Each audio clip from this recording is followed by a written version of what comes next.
and then a Broncos team that you would be playing, and a Broncos team on 6 days. Yeah. You know, playing a shorter week while the Chiefs have had 24 days off.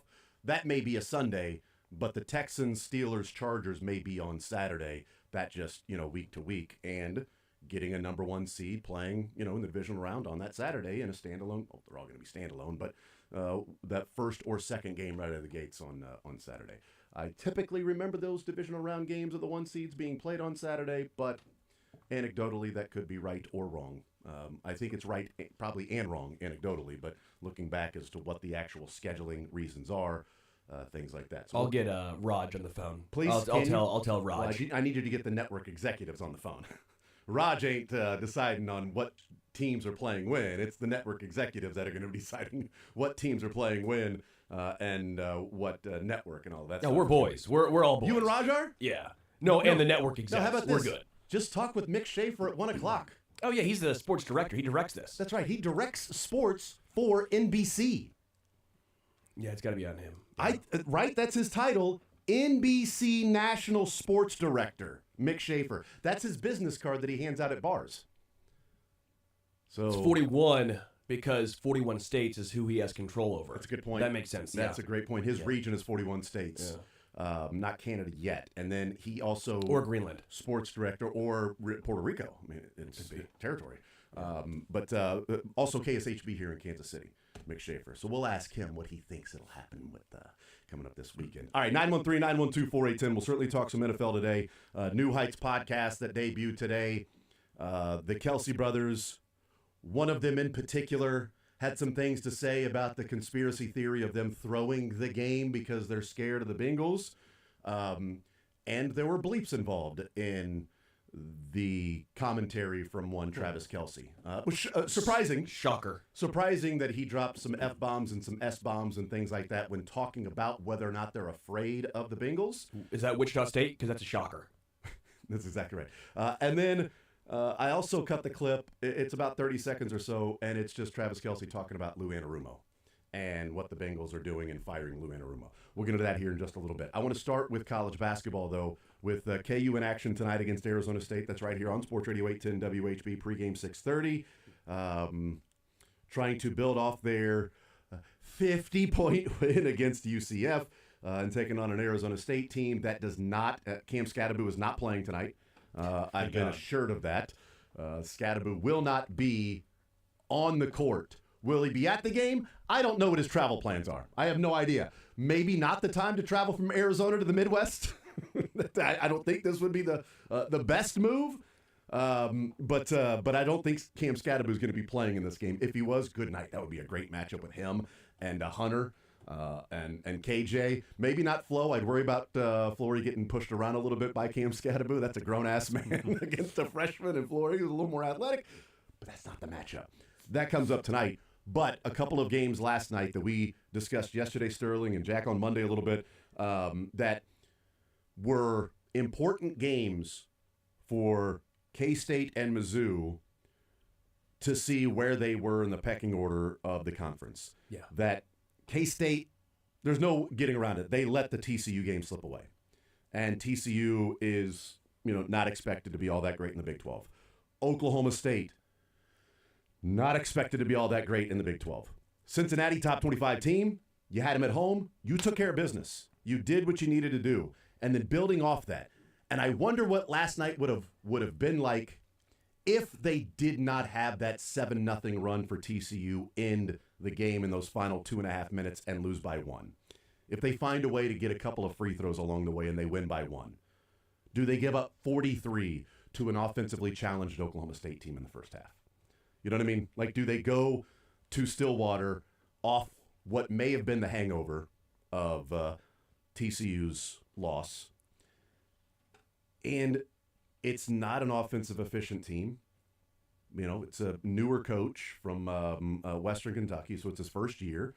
He's getting some of his guys in, but they, offensive efficiency, the even three-point percentage, free throw attempt, field goal attempt, how often they turn the ball over, tempo. Like, there's a lot of things about Oklahoma State that they play fast, but they're inefficient, which isn't great, right? No. They also weren't very good shooting the three, and they were 9 of 21 last night.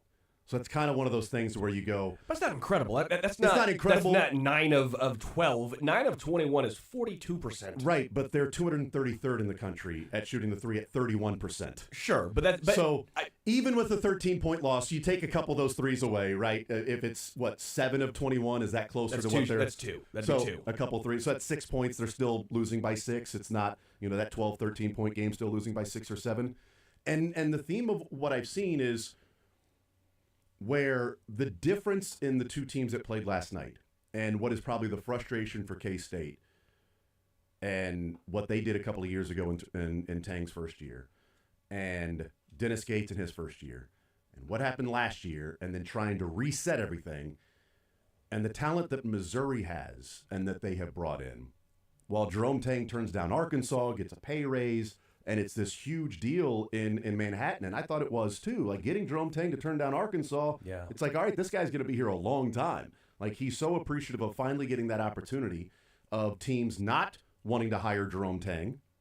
That, it's, Scott Drew and Baylor. I mean, Jerome Tang's an assistant, but has he gone to like a smaller college and won? Sure. We don't really want to hire him at this Power 4. Power 5. It's Power 6 used to be in college basketball with the Big East. So Power 5, we can go back to saying that with college basketball now. Well, because the Big East is still. Oh yeah, it's still a phenomenal conference. The Pac-12, I guess because they took over the Pac-12. Right, so it's the Power 5. So it's Power 5 in basketball, Power 4 in college football, and so nobody gave him a chance. But watching this Kansas State team and feel like if their three, Coleman Hawkins, Gasson, and Doug McDaniel, don't come out and play really well together, the three of them, then I'm not sure who they're beating.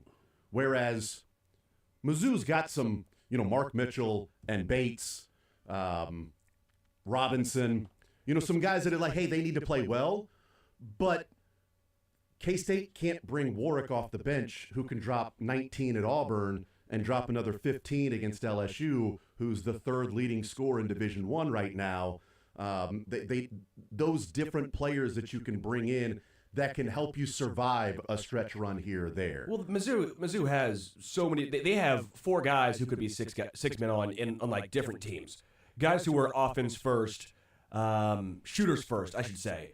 Like you're right with Warwick, for sure Warwick. But I also think a guy like Jacob Cruz, potentially Caleb Grill. Certainly Caleb Grill. He played well last night. Trent, and I've had a lot of issues with Caleb Grill in the past. We'll get that later on. Trent Pierce, I think, is one of those guys who, if you need him to just be an offensive guy, he can do that. Missouri has scores. K-State, I'm frustrated with because I thought they were going to have a decent year this year. I thought tournament for sure. I wasn't expecting this, but this looks like they're mired in what the Missouri Tigers were in last year, which is a huge step back, which is frustrating because my wife went to K-State. So I love watching K-State basketball, and I have that little rooting interest now because of her. I had a K-State coffee mug I was rocking yesterday, right? So I like K-State. Forever. Darn it, I just stepped over you saying I like K-State. Can you do that again? I like K-State. There we go. Go ahead, Mark. But you are so excited for the every month the wagers. I am, but the emails that we're going to do. They're so we do our ZOUs, right? We do our zone over under, so we're going to do our emails every month the wager, and then our rock chalk teams that we just pick the obvious winners. We're going to get around to those last two, definitely. We've been doing ZOUs for about 5 years now, but those emails and rock chalks are right around the corner. But I like K-State, and they are frustrating me, and they are playing like buns, dude. They are playing so poorly. Coleman Hawkins with 5 turnovers.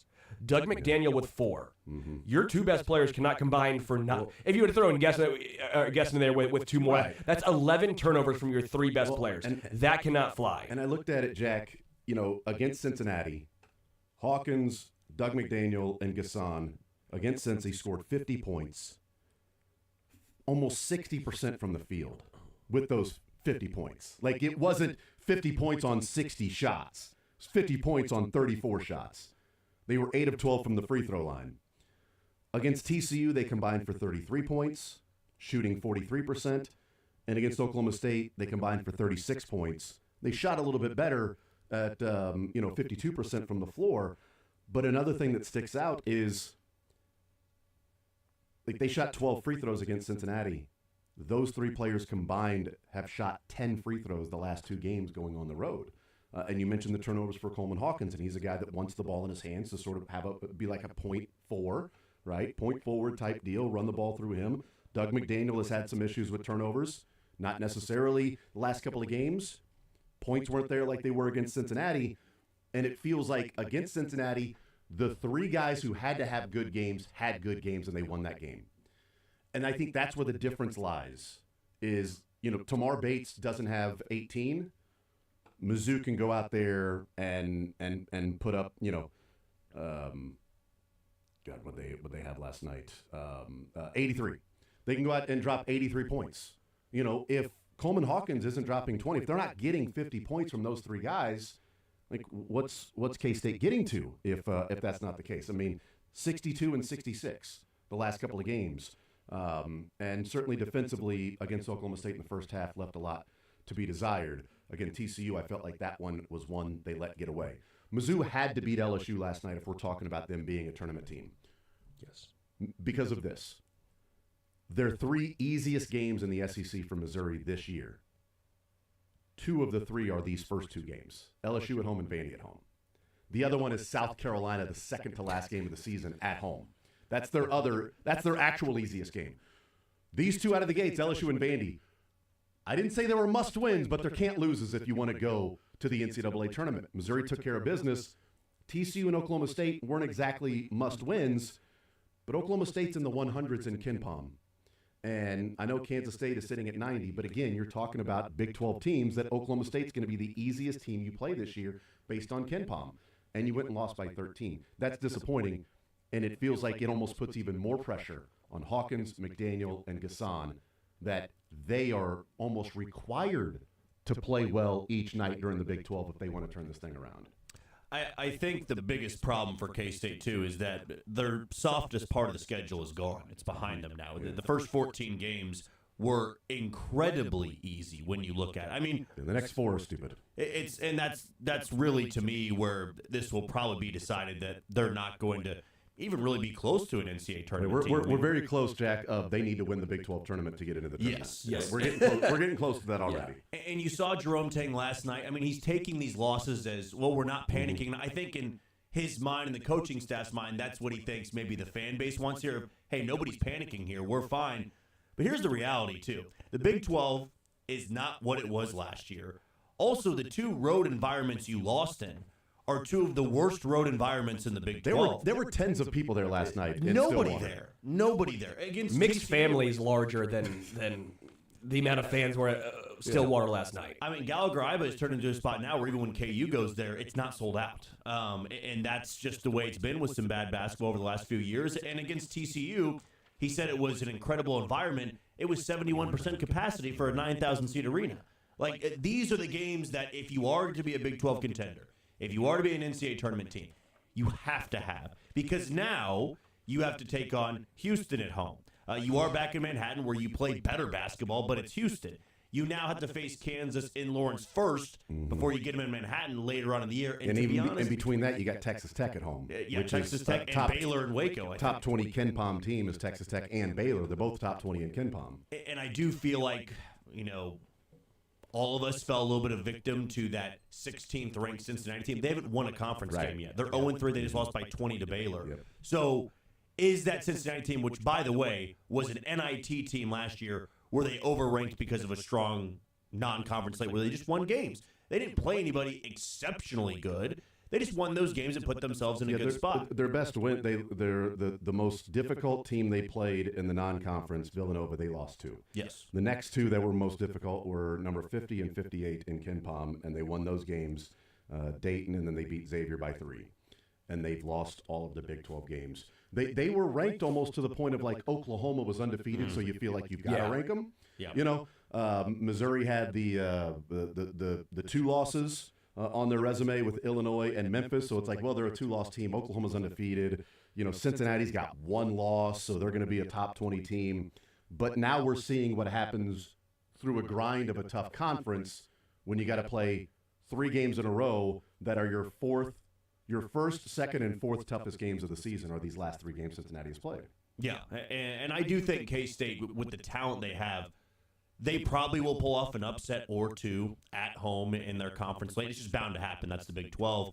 But I really do ask the question of, at what point does it get too late? Where we're 14 games in now, you're basically halfway, a little bit under halfway. When do you go, okay, things aren't going to turn around? Because I think that's fine 5 games in when you go, these guys are not really meshing just yet. We're going to get there. We're going to get there. Because I do believe that every college coach probably looks to like the end of January as when things start to ramp up a little bit. Okay, that's 3 weeks away. The end of January. Does K-State look like a totally changed team with what they have next on their schedule in 3 weeks? They're going to have to beat Houston at home for people to believe that. They're going to probably have to go in that 4-game stretch 2-2. And you think about that, 2-2 puts them at 9-9. Yeah. Like, you're running out of time at that point. These were 2 gimme games after Cincinnati. As gimme as it gets in the Big 12. They should be 3-0. They should be 3-0 near the top of the conference right now. And no, I don't think anybody would have said, well, now they're fixed, because they would have played 3 softer teams in the Big 12. But they are in desperate need of a true big-time win, because now, do you even count Cincinnati as one? They're 10-4, 0-3 in the conference and unranked. Like, that to me, because of their soft non-conference schedule, is their biggest win. But they followed it up with 2 duds. You let that game against TCU slip away.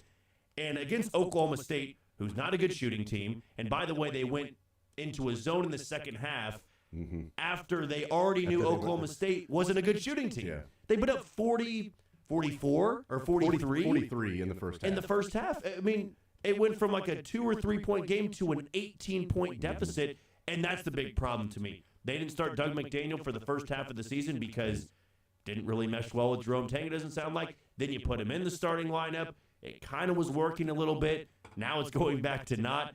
They got a lot of problems, and I just asked the question of, when do you think things are going to turn around? Because 7-7, I don't know how you even look at them and go, well, it's still a bubble team because of who they have. Next year. You got 14. There you go. You have 14 games on this plate right now. And to finish even 500, well, you can't finish 500 because you got 14 games, you got 17 left, so you won't finish 500. But to finish above 500, you have to go 9-8 the rest of the way in the Big 12 to finish above in your final 17 games. That's not getting you in. And it's definitely not getting you in, because that gets you to 16 and 15. They'll need a run in the Big 12 tournament. They'll need a run in the Big 12 tournament. We may already be, well, from what we've seen so far and projecting what they would look like the rest of the way based on what we've seen, I think we're pretty darn close, if not there, of saying they're going to probably have to win the Big 12 tournament to get into the NCAA tournament.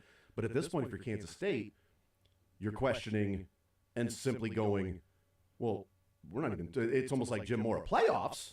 Like a tournament? You guys are talking about tournament? We're trying to win a game. You're combined Mora and Iverson. A game. We're talking about a game. We're talking about I'm flipping with practice in a game. Yeah. We're talking about a game. Playoffs? We're trying about a game. How silly is that? We're trying to win a game. That I live for. Y'all that talking I about, die for. Y'all talking about playoffs. Playoffs. The tournament, because that should be a yearly expectation or an attainable goal. I think all 3 teams on a 3 out of 4 basis should be in the tournament. KU every year, because that's what they do. All right. Mizzou not making the tournament is like KU being a 6 seed. Okay, or a 5 seed or a 4 seed, really, let's be honest, a 4 seed. Because they not only make the tournament, they're a top 3 seed every year. Because that's what KU is. And also, those are the expectations that they are demanding. So Bill Self has to live up to that. And if he goes a couple of years not, I know he's won a couple titles, but KU fans will get restless pretty quickly. Kentucky fans got restless quickly. John Calipari in Kentucky was the greatest marriage of coach and program we had ever seen, but they burned it from both ends. Okay? That star shined so bright that it eventually burned out, and their love for him burned out. And when he walked off the court against Oakland in the NCAA tournament, you had Kentucky fans waving bye, get the hell out. And he did. And he went to Arkansas. I'm not saying that would be the case at Kansas, because there's been more consistent success. It wasn't a 6-year run that was just amazing of a 6-year run and winning a national title and going to 4 Final Fours and not losing before the Elite 8 in like his first 6 or 7 years at Kentucky, which is amazing. Bill Self has consistently been there and consistently knocking on the door. And so a couple, 3 years wouldn't be fire-worthy, but you do have to find that balance of what are the reasonable expectations for your team, and what are the expectations that you would demand them be? Pitt football firing a coach in Wanstead that won, like back-to-back 9-win seasons. It's not smart for them to fire that guy because you're demanding something that you are not. Pitt football is not you only won 9 games in back-to-back years, you got to go. That's not you. Like if K-State made the tournament 3 out of 4 years and got past the Sweet 16 one time, you don't fire that coach because you're not going to Final Fours. Kentucky wants to. So finding that level of what you can demand of what you think your program is capable of while not being out of your skis and demanding more than what your program is capable of, and then finding yourself taking steps backwards. They were better than what Bruce Weber was giving them, in my opinion. K-State's better than what Bruce Weber. So it was okay to demand more. And they got it early with Jerome Tang. And since then, they have not gotten it from Jerome Tang. And this feels like it's already a lost season. And you go into next year, and you're talking about buyouts already. And I don't blame K-State Wildcat fans for already looking at that, because you should demand more than a tournament and then having mediocre seasons for a couple of years. And if that next year's mediocre, like Missouri, if Dennis Gates looked like last year, he's gone. Yes. He's got to be gone. You demand going to the tournament, to me, at least 2 out of every 4 years. And if you go to 1 and lose in the second round to Princeton, because you ran a zone, and then you don't make the tournament and look bad the next couple of years, like, it's a come-to-Jesus moment. How good do you expect to be? And I think K-State's in that boat right now, finding its level. It's demanding more than what they got from Bruce Weber, not demanding what KU is going to demand in Lawrence. But Jerome Tang is on that cusp of they demand more than what they're getting from him right now. He got that Elite 8 run. That's under his belt. 1 Elite 8 run every 3 years, pretty badass. Okay, you'll take that and a knock on the door to be able to make the Final Four. Well, you think about, too, what his first year was. It was nearly the dream season. They knock off KU in Manhattan. They beat Baylor on the road. They beat Texas on the road. They go to the Elite 8. And it was this true dream season. They were 6-7 minutes away from being in the Final Four. Yeah. And when you look back on that season, though, too, is who was the best player. I mean, Keontae Johnson deserves his flowers, but it was Marquise Noel, who was a Bruce Weber player. And that Florida Atlantic game was so good, and they lost by 3. It was right there, right? It was right there. They were up by, I think, 6 or 7 with there was a point in the second half where you go, they're actually going to do it. They're going to do it. They're going to knock it. They're going to bust open the door and get back to the Final Four. But I do this with baseball players a lot, too, when you look at, like, guys bouncing back, and they have, like, a great year 2 or 3 years ago. And when that player comes to your team, the fans go, oh, well, if they can just replicate what they did, and you say, okay, well, they've been bad for 2 years. So what's the outlier? Is it that great year, or is it the 2 or 3 bad years they've had in a row? And so I look with Jerome Tang. If this ends in another NCAA tournament miss, and maybe worse than that, maybe they're out of it by February. Maybe they are 8-13, where you're not even talking about coming close to it. You're talking about finishing dead last in the conference. The question will become for K-State fans, which I imagine right now that is that question, what is the outlier?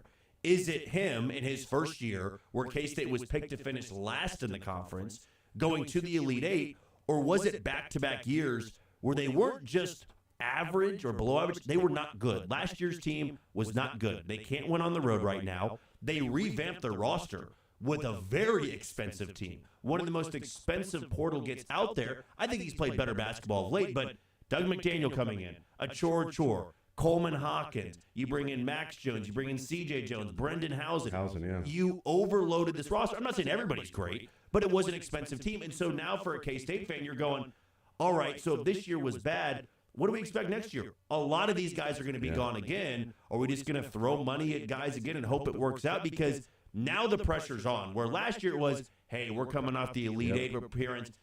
If you get in the not tournament, as good of a year as we thought it was going to be, but man, we fully believe in Jerome Tang, and I hope a team doesn't come and snatch him up because of what's going on with the upper level at the university and all of that stuff. That he doesn't just say I'm out and now you lose what could be a premier coach. It's a totally different thing when you're coaching with pressure and expectations. Look at KU football, Lance Leipold. I mean, the first year they were saying this is a 9-10 win team. Mm-hmm. They won 5. Like, it's different when people are going, oh, just give us some fun competitive games. That's what Jerome Tang gave them in year 1. But now it's, okay, you missed last year, and now they may not come close to making it. Where last year they needed like an extra win or two in the Big 12 tournament to get in. They needed to beat Iowa State and maybe show out pretty well. That I don't know who they would have played the next, but they got their doors blown off against Iowa State, if my memory serves. I think it was like a 15-20 loss game. Yeah, it might have been close to 20 in that game. I'd have to go back and look. But I just remember being early on like, that's not happening. It's NIT. For this team this year. We'll take a timeout. We'll come back, and I'm still refreshing in my mind of Jack comparing Jerome Tang to Kyle Wright. I appreciate that.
because I do think that's a big storyline in these last two games for K-State, whereas I think Mizzou was just shooting par last night, just taking care of business, doing what you're supposed to be doing. But it was big, though. It was a business-like approach. They went out there, focused, ready to go, controlled the game from start to finish outside of a couple of 2 or 3 minute bursts from LSU. And early on, they were the more aggressive team. You saw that they were the better team. And early on, I'm like, Mizzou had better win this game. I don't know if they're going to cover or if it's going to be by double digits, but they need to win this game. You can tell the difference in talent on the floor. And they continued just to put it on LSU to where they were up by 20 at one point. It got within 13. Yeah, and they had an open three. LSU did. Yeah. It was had the wrong guy shooting. Brick City. Yeah. Anybody, there's got to be another Missouri fan that had flashbacks of a number of years ago when Missouri was up by 20 over LSU with 5 minutes to go, and LSU made that stupid comeback. That was like 2016 or 17, something like that, when it was like, how the hell did you just blow that game against LSU? So there was a part of me that was like, hey, I don't want to go through this yet again. Let's go ahead and take care of business with this Mizzou team against LSU. But they did just that. That was the best defensive performance I have seen from a Missouri team in the Dennis Gates era. Now, I get they gave up 67 and 40 in the second half, but a lot of that was a little bit later on in the game. But the switches, impeccable. There was very rarely did a screen happen and the Missouri guys were out of position, or it was an open bucket, a guy slipped or got an open three. It was almost always right then and there. Some of that came with Trent Pierce and Mark Mitchell being the 4-5 to an extent, right? With I like Josh Gray a lot, but with LSU being smaller, right, it allows you to play Mitchell almost at that 5. And at least when Gray was in the game, he did what he needed to do and dominated the boards because they're smaller. 10 rebounds in 16 minutes. Yeah, so he was grabbing almost every rebound defensively. I always offensive rebounds annoy the you-know-what out of me because I don't think we connect defensive rebounding to a defensive possession nearly enough. Yes. Your defensive possession is not over until the other team punts the ball or you turn it over. It's not you didn't get a stop because they, got a fourth down conversion. That's not how it works. Well, we got them to fourth down. Yeah, but they converted and they continued the drive. Yeah, but why doesn't that count as a good defensive stop when we stopped them on the first 3 downs? Because you didn't get the defensive board, jackass. Now you're playing another 20 seconds of basketball on defense. And even to get to 67, LSU made some of the most ridiculous shots you'll see. It very rarely was like, well, there is an open three that Mizzou gave up. It was, oh my gosh, Caleb Grill, as the shot clock's going off, is in this guy's face. Grill, it was right there. He grilled him up. And robbed a jewelry store and told him to make me a Caleb Grill. And he just throws it up and banked it in. Missouri's defense was stifling in this game. Everyone played their role very well. My one question, though, is with Perkins. I like Perkins, great defender. I'm a Denny's guy, but that's fine. I'm not a huge fan of him dribbling into a triple team and then trying to throw up a layup. That's my only qualm with him because Warwick, Bates, Robinson, Mitchell, even Pierce, they're better offensively than him. Perkins has had his games, but Perkins needs to know his role. That's not his role in that situation, in my opinion. That's the one guy that I thought maybe was a little bit outside of his lane in this one. I think there's also because they can go, 9 deep. And with Marcus Allen, they can go, 10 guys deep if they want to.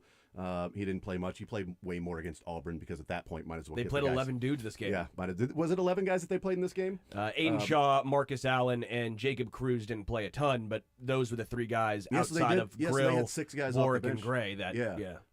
So they can go that deep if need be, but I do think the top 7 or 8 are still finding their roles even this late because Warwick has played a lot more as of late, and I think Dennis Gates is also figuring out roles to put players in. I mean, Warwick can score, but we've seen guys go to bigger programs from smaller schools that are like, this guy's a scorer, and it hasn't turned out great. We've also seen guys go from smaller schools to like, this guy's a scorer, and we've seen him go there and just be amazing. Was Dalton Connect? Was that the guy? It wasn't Dalton Connect. Connect was good. The South Dakota school. The guy with the terrible spelling of his name that went to Texas a couple of years ago, like the B was the O. I'll think of it here in a second, or I'll just simply look it up because I'm not going to be able to move on until I figure out what this was. And how about where I'm at? I just clicked Big 12 to find Texas. You're in the right spot. Oh my San goodness, Diego man! Chargers. Yes, that's right. I really like the Minneapolis Lakers. I think they're going to be pretty good. There's probably texts coming in and be like, "Hey, jackass, it's this guy that is really, really good." Max Asmus. Asmus. Oh, The yeah, B Oral was Roberts. the B was an S. Max Asmus goes to Texas, and it's like, oh, he's still a phenomenal scorer at Texas.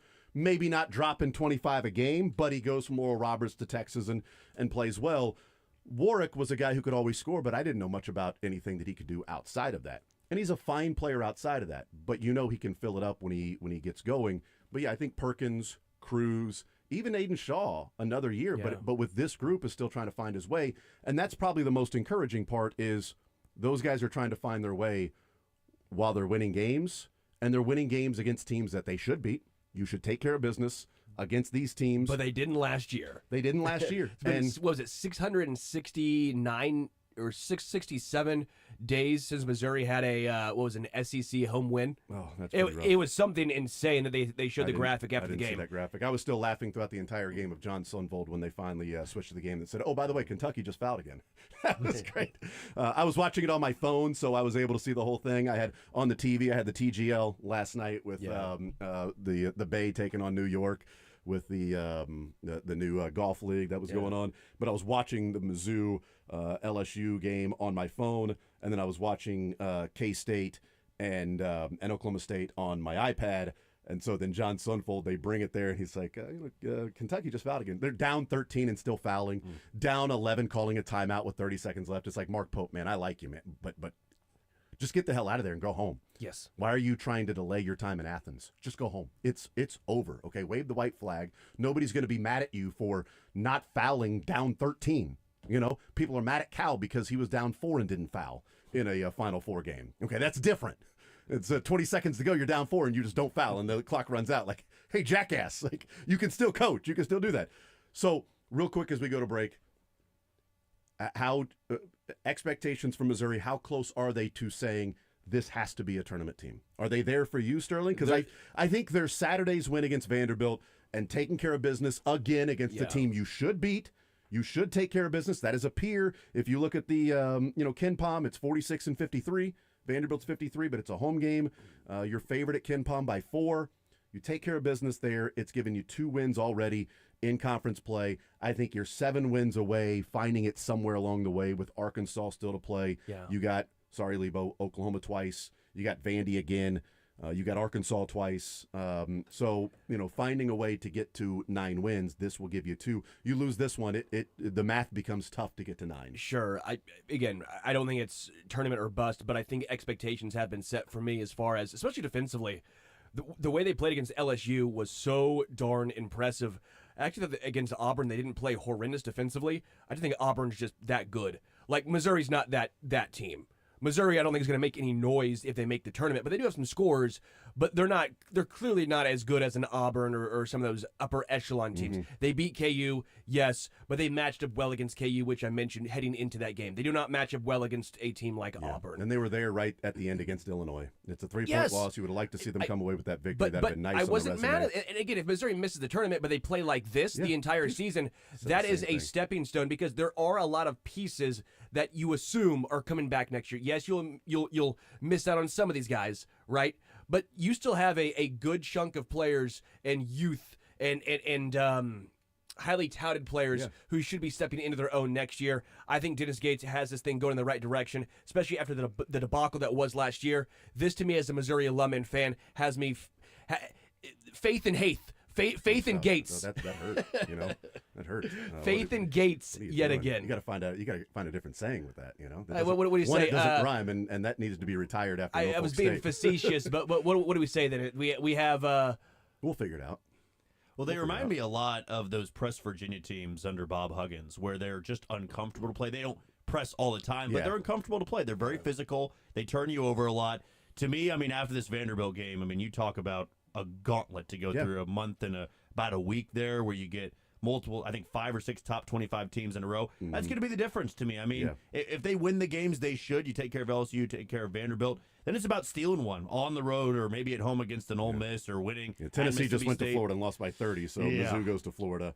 But Auburn just went to Texas and won by double digits, so can Mizzou go to Texas and win that game? We'll see what happens with that. We'll take a timeout. We'll come back, continue rolling. Cynthia Frelund comes up at 11 o'clock. We'll talk some NFL football with her. Ryan Tracy at noon, talking some NFL and some Chiefs football with him. Mick Schaefer coming up in the 1 o'clock hour. More Zone next.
I wrapped up this hour talking with Cynthia Frelund. Thank you to Jack Johnson hanging out with us for the first hour.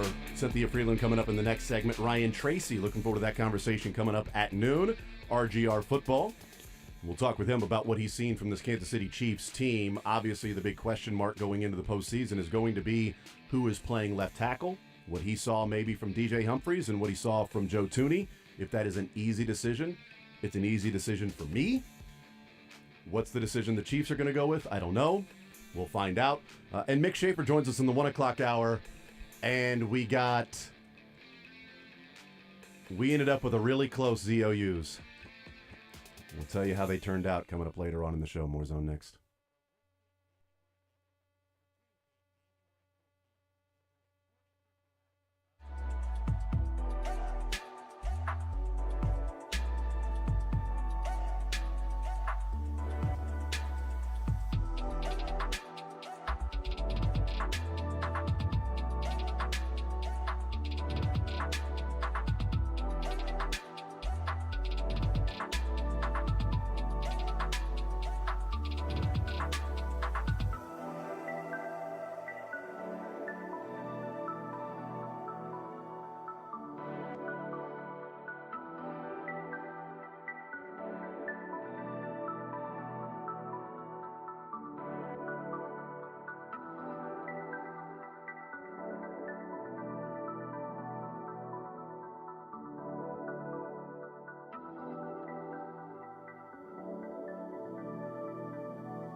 She's done the research. I measured the big boys' booties for like 2 years. She's analyzed the data. If you can keep that big booty down, like if you are a big boy, if you're very tall and you can keep your booty down low, then you are far more successful. She's crunched the numbers and the results are clear. The back of booty isn't as good, as it turns out. If she picks a dog, she'll have the math to back it up. It's not like Travis Kelce has done. My dog is very excited about this, just so you know. It's Cynthia Frelund of NFL Network. Now in the zone with Jason Anderson on Sports Radio 810 WHB. All right, we continue right here on Sports Radio 810 WHB. Let's get into some NFL football. Obviously, the last couple of days talking a lot of NFL football, but college basketball going on. So spent the first hour talking about the local teams. Mizzou with the win, K-State with the loss on the road, KU taking on Arizona State. And I'll tell the joke again. I don't think Cam Scadaboo is playing tonight at Allen Fieldhouse. But let's talk some NFL football as the playoffs. They are here. We know the matchups. We don't know who the Chiefs will be playing coming up next week. We don't know if that'll be Saturday or Sunday, but we do know they do not have to worry about playing this weekend. But we get to enjoy our conversation as we do each and every week with Cynthia Frelund, NFL Network analytics expert. Cynthia, how are you today? I'm great, thank you. How are you doing? I am doing just fine. I think for the most part, the city and the roads and the driveways have been dug out from under the snow. So I think most everybody is back rolling again now that Dylan has also officially dug out his car from the snow. That was nice for the plows to plow over his car. That was cool how they went over your car. I like that video you sent us, Dylan. That was pretty neat. It's quite a present to wake up to this morning, so it's nice. Oh, my gosh. Yeah, so I think next to my tires on Monday when I was getting all the snow off my car, I measured 15 inches. And we got next to our porch was 18 inches. We did not see the steps leading up to the top of our porch. It was just a flat snow. So yeah, that's going on here. How many inches of snow did you guys get in LA? Well, we don't have snow, but unfortunately we do have a bunch of soot and ash. There's a bunch of fires going on here. You have to worry about and that. It's dropping, like the amount of, a lot of people are evacuated, but it's dropping, like, it looks like snow, but like gray, yucky snow, not Yeah, that's not fun. snow. Yeah, nobody's going sledding in No. that. Nobody's enjoying that at all. Nobody's enjoying that. There's no snow days. I mean, like fire days, but like that's not a fun day off. Snow days are fun. Yeah, my son is now snow day number 3. I'm not sure if they go back this week or the next couple days because it's also like minus 15 degrees, wind chill. So kids ain't hanging out at the bus stop in that weather, you know. So we'll get over this. You know what? The Chiefs don't play this weekend, so we don't have to worry about the Arctic temperatures where the Chiefs go out there and play like they would have and did last year against the Miami Dolphins, oddly enough, this same weekend when they went out there when it was crazy weather.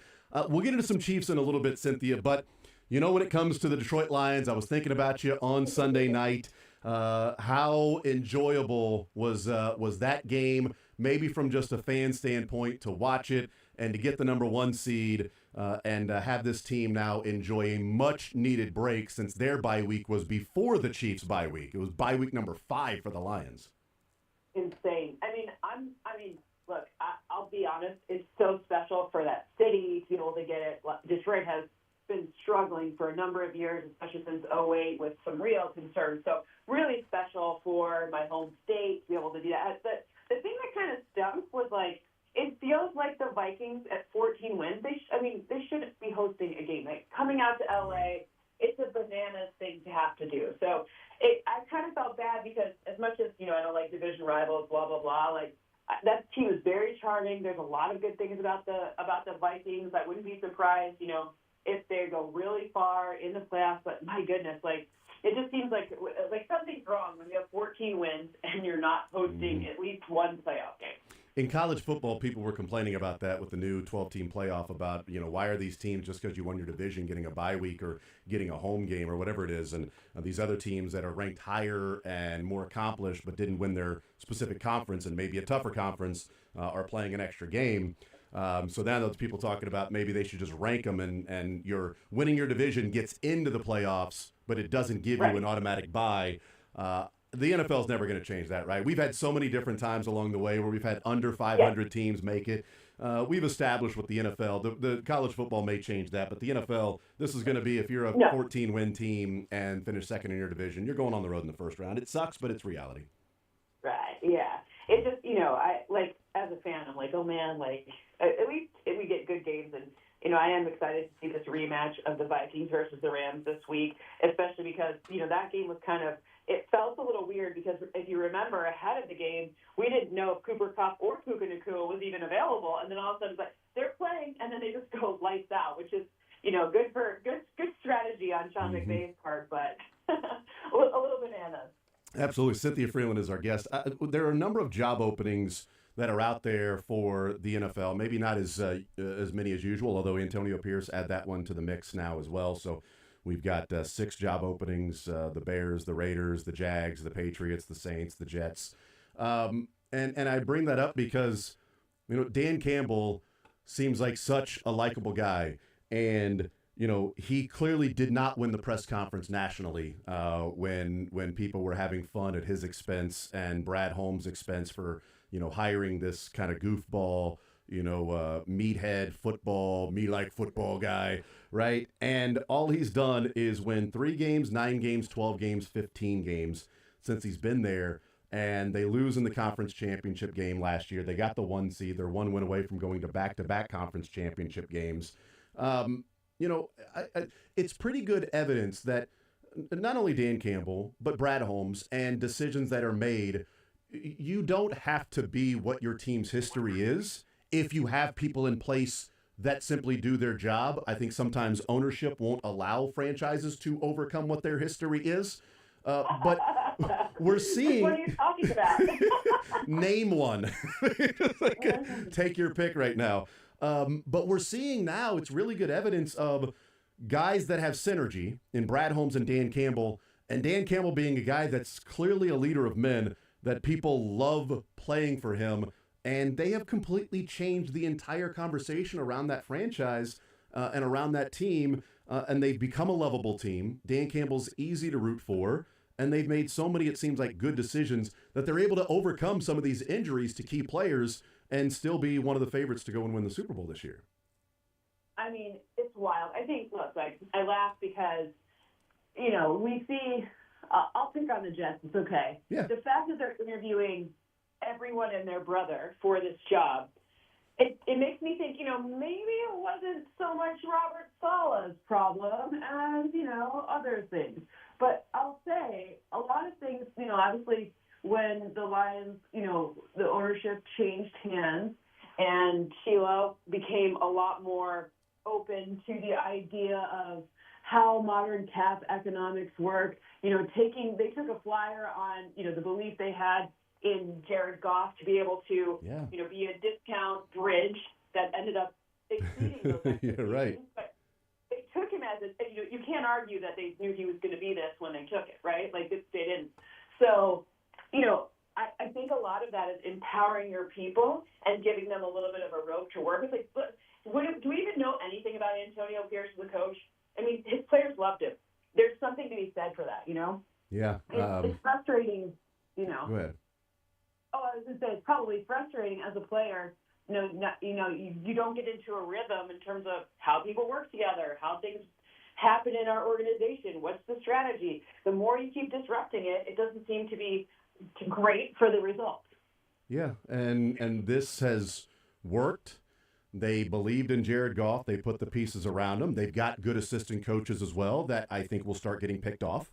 And then it is going to be up to Dan Campbell to find somebody else in that spot to take over for Ben Johnson or maybe even Aaron Glenn. Because, the one thing that I would say from the Chiefs' perspective, at least on one side of the football, Cynthia, no matter who the offensive coordinator is that comes and goes, it's not going to be almost imperative for Andy Reid to find another offensive mind that can do what Ben Johnson is doing. Right. He's got to find the defensive guy, and he did that with Spags. And if Spags goes somewhere else as a head coach, well, then is it Dave Merritt? You got to find somebody else. But you'll always have that guy in Andy Reid and his offense. And that would be a next step for Dan Campbell as a head coach, is replenishing really good coordinators that advance to be head coaches elsewhere, just as the Patriots and Bill Belichick had to do in, finding different coordinators although Tom Brady along the way seemed to be the main ingredient to the whole thing, with Belichick being a really good coach too.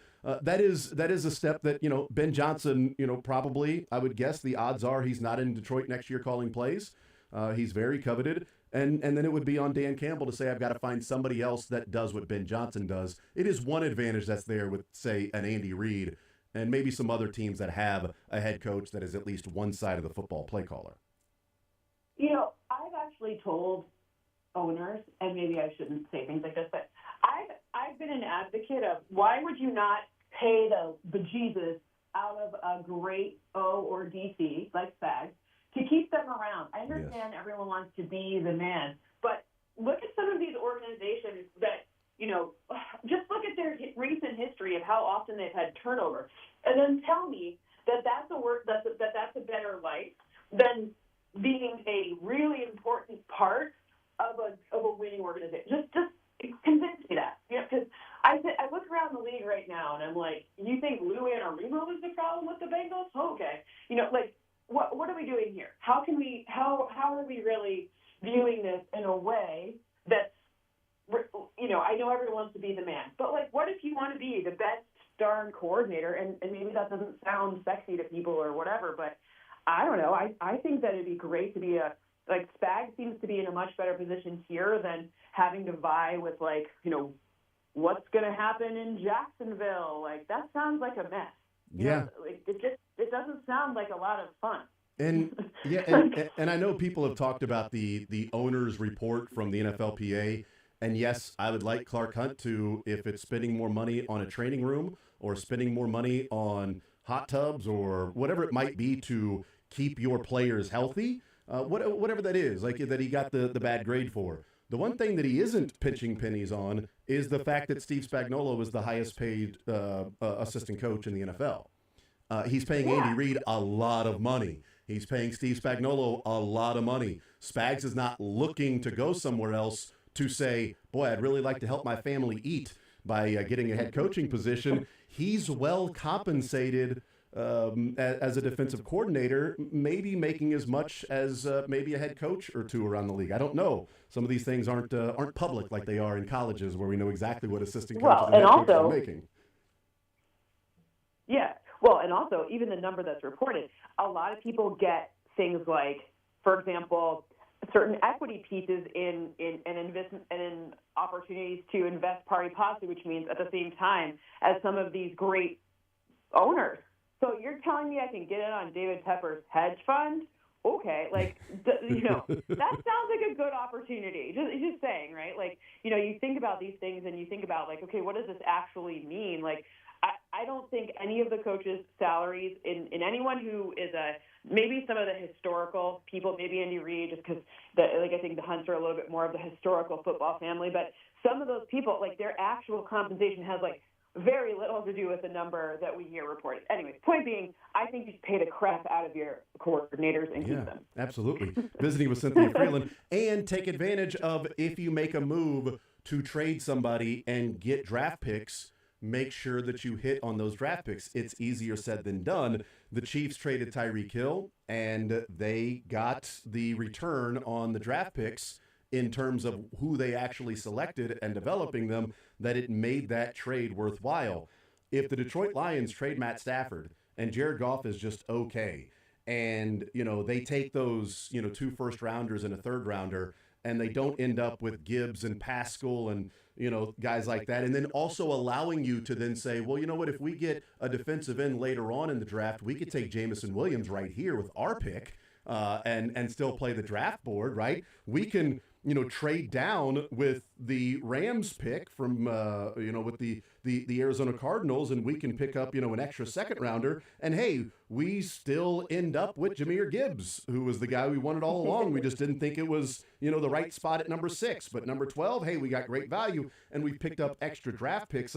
The one thing that we've emphasized and talked about around here, Cynthia, is when you get that collection of draft picks, it's not only the players you select, it's your ability to work the draft, moving up and down, throwing numbers at some things, but allowing you to say, okay, I'm going to take this guy here So that means that I can take somebody else later on with this draft pick because we have these extra picks to go along with it. So it's not just, well, they got Gibbs and they got Pascal, but they were allowed to take Jamison Williams. They're allowed to take, I'm trying to think of who else they took that year. Jack Campbell, thank you. You're allowed to take a Jack Campbell. Like, why are you taking a linebacker and a running back? These guys are dumb. Taking a linebacker and a running back in the first round. And guess what? Those guys are playmakers for this team.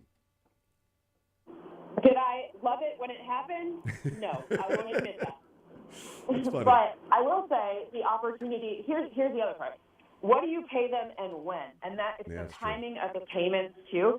So it's maybe not so bad because now Jared Goff's contract's going to look like nothing compared to what some of these quarterback contracts are. So, that timing is everything. Yeah. And I think we may see as well, like I know we've already talked running back, so we don't have to get back into that. But, seeing the reaction from the Lions in the draft room that was sent back out on Sunday night after the game was over and saying, oh, let's revisit what the Lions were doing when they got Jahmyr Gibbs, and they were all jumping up and down and high-fiving and celebrating. You're like, I remember seeing that. Like, they're so pumped for a running back. And you know what? Gibbs is an absolute difference maker. Saquon Barkley was the number 2 pick in the draft. Maybe it was too high, but he's an absolute difference maker and could have broken the rushing record. Derrick Henry, middle second round, so that's really good value for a guy that he's been. But, Bijan was still top 10, and he's got 15 touchdowns and, almost 1,700 yards from scrimmage this year. Like, I think it may be different. Like, if you take that guy, if he's that playmaker and difference maker, then whether that's a wide receiver or a running back, as long as the value is happening on the field, then yeah, it makes sense to draft that guy.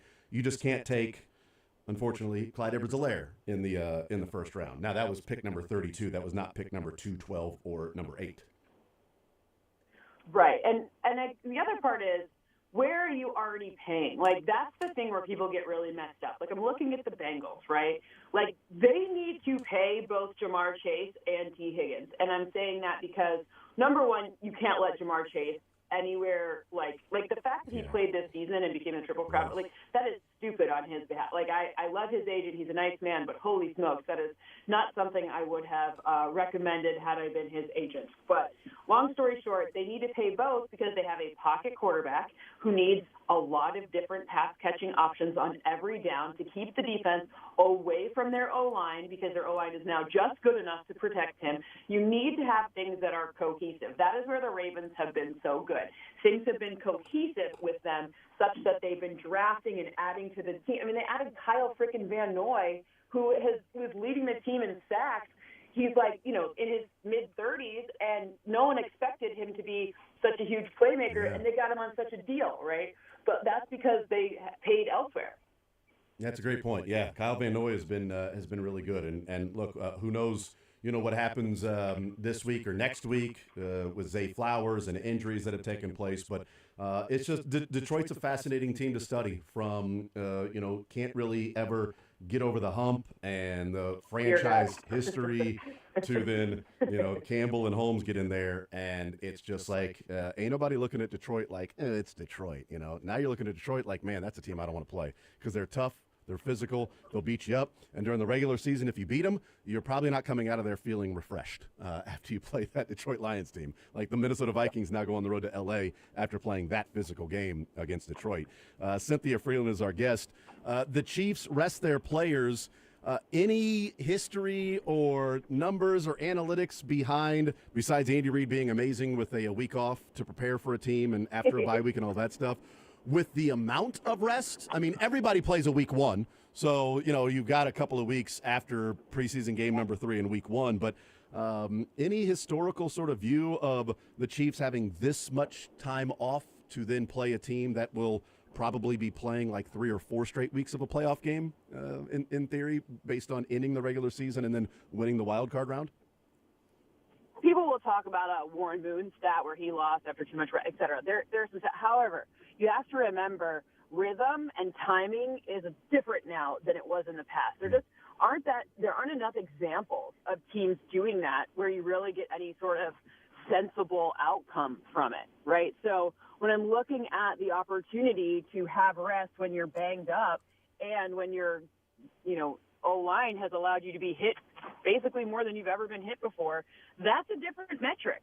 So I don't think any of that matters. I think getting healthier, having more time to practice along that, whatever, one thing's for sure about the playoffs is that pressure is going to be a huge factor. Every team ever, even if you didn't bring pressure in the regular season, they will find a way to manufacture it or bring it in the postseason. And that's going to be the key to this Chiefs team.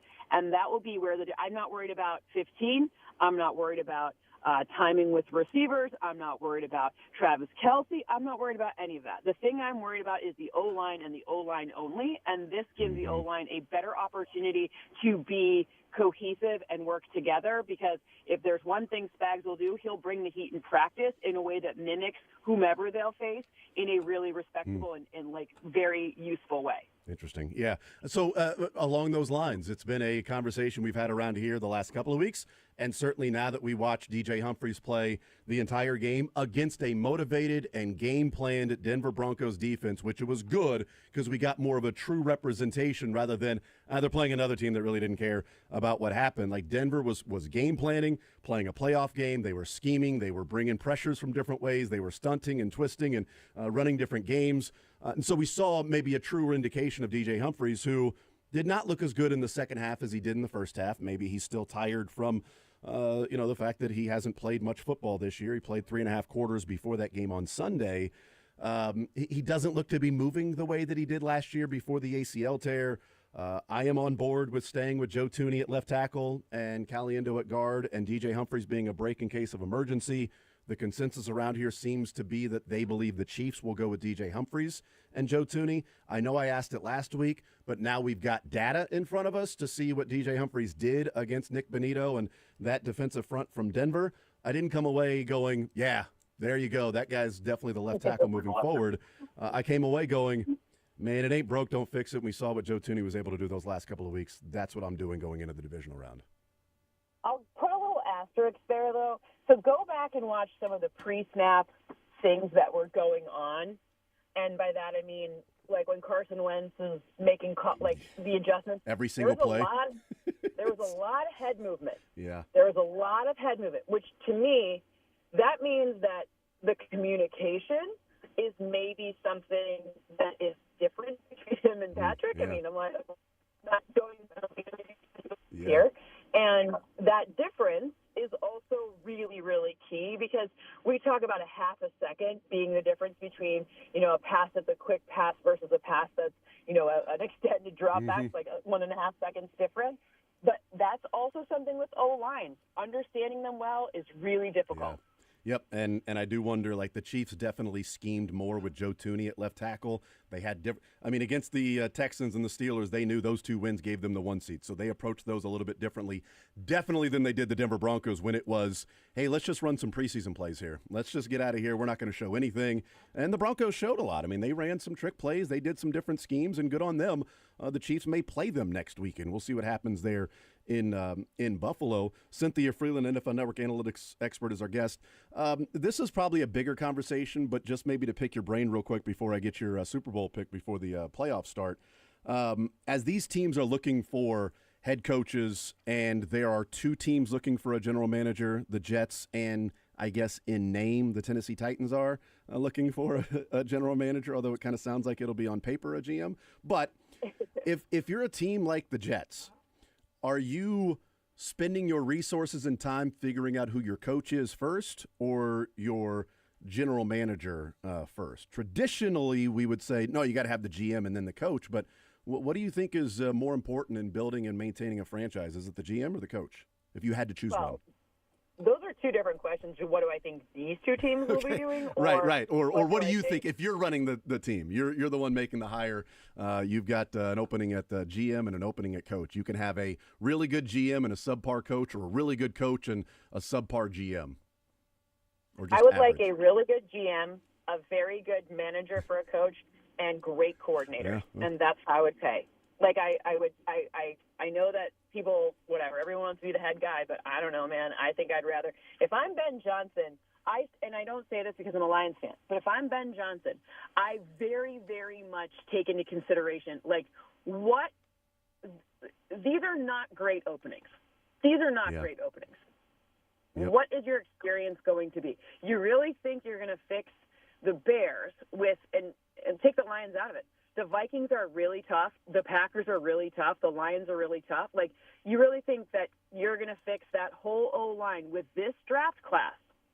Okay. Like, it's just, like, think about your experience. Where is your experience going to be great? And do you really want to, I don't know. Maybe I just don't want to be the head guy. Yeah. Maybe I'm good being, like, the alpha of the offense and let the defense do what they may, because I don't know if I need to be the alpha of the whole thing. I don't know. Yes. But I think like a Ben Johnson or even a Liam Cohen. Like, all right, Liam, I know you're being interviewed by some of these guys, but do you have a really good thing going in Tampa to where you can wait another year and you have all these weapons that even Godwin, being back and looking at cap situations and everything, that maybe next year you're an even hotter commodity and there's an opening that says, you know what, that's perfect. That's the one I'm going to jump at and go and take, instead of I'm going to take the first opportunity put in front of me. If I'm in the NFC South and I don't have the cap situation that the Saints have, what are you thinking?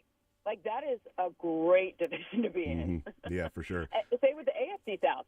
Like, what are we talking about here, people? Like, think about it. The Raiders' job sucks. You know why? Look at who's in the 15's going nowhere. Andy Reid's going nowhere. And then you've got two other teams from the division in the playoffs. Yeah. You also have the same thing in the NFC North. What are you thinking? Go to one of the South. Yeah. Go where you can Yeah. win. Go to Jacksonville, where you can Go win to in the AFC South. Yeah. Although you got to deal with Shad Khan and Trent Baalke and everything, so that's already there. We'll see what happens with that. I know I've kept you too long. Real quick, as we get your prediction before the playoffs start, and we'll week by week take the pulse to see who's playing and what the matchups are. But who do you have right now in the Super Bowl? Who knocks off who in New Orleans? Well, not to toot my own horn, but ahead of the season, I had the Chiefs and the Eagles matching up in the Super Bowl. I'm not going to change it because why mess with a good thing now? And fun fact, my producer just told me, I've picked the winner of the Chiefs game correctly every single week this season, which is hilarious because all they do is win. Done.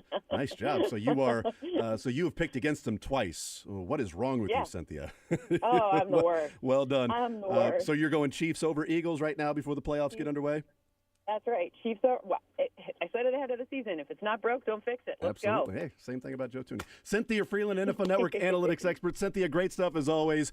Enjoy the football this week, and as a fan, enjoy the pressure-free football with the Lions just sitting back and watching the games. Thank you so much for the time. As always, look forward to our conversation next week. You got it. Talk to you then. Absolutely. There's Cynthia Frelund. Great stuff from her as her Detroit Lions take care of business on Sunday Night Football, and they have the bye week, and all they have done is continue to get better and better and better in these 4 years with Brad Holmes and Dan Campbell. 3 wins, 9 wins, 12 wins, 15 wins, and lost in the conference championship game last year, the first time they went to a conference championship game since 1991. They didn't even make the playoffs that next year.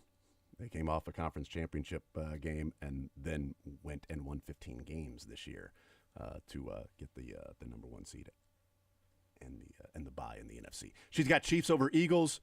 Field Yates on Monday had Chiefs over Lions. So there you go. The most likely team out of the AFC being the Kansas City Chiefs. They've got the home game the next couple of weeks, and they're pretty good in the playoffs. I was reading about it last night. I read about it. Did you see it on PBS? Yeah, there was a documentary. Ken Burns did it, Chiefs in Playoffs, and it was really well done, voiced by Paul Rudd, actually. It was very weird. Wow, yeah, nice. Oddly enough. We'll take a timeout, come back, continue rolling more zone next.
Coming up at noon.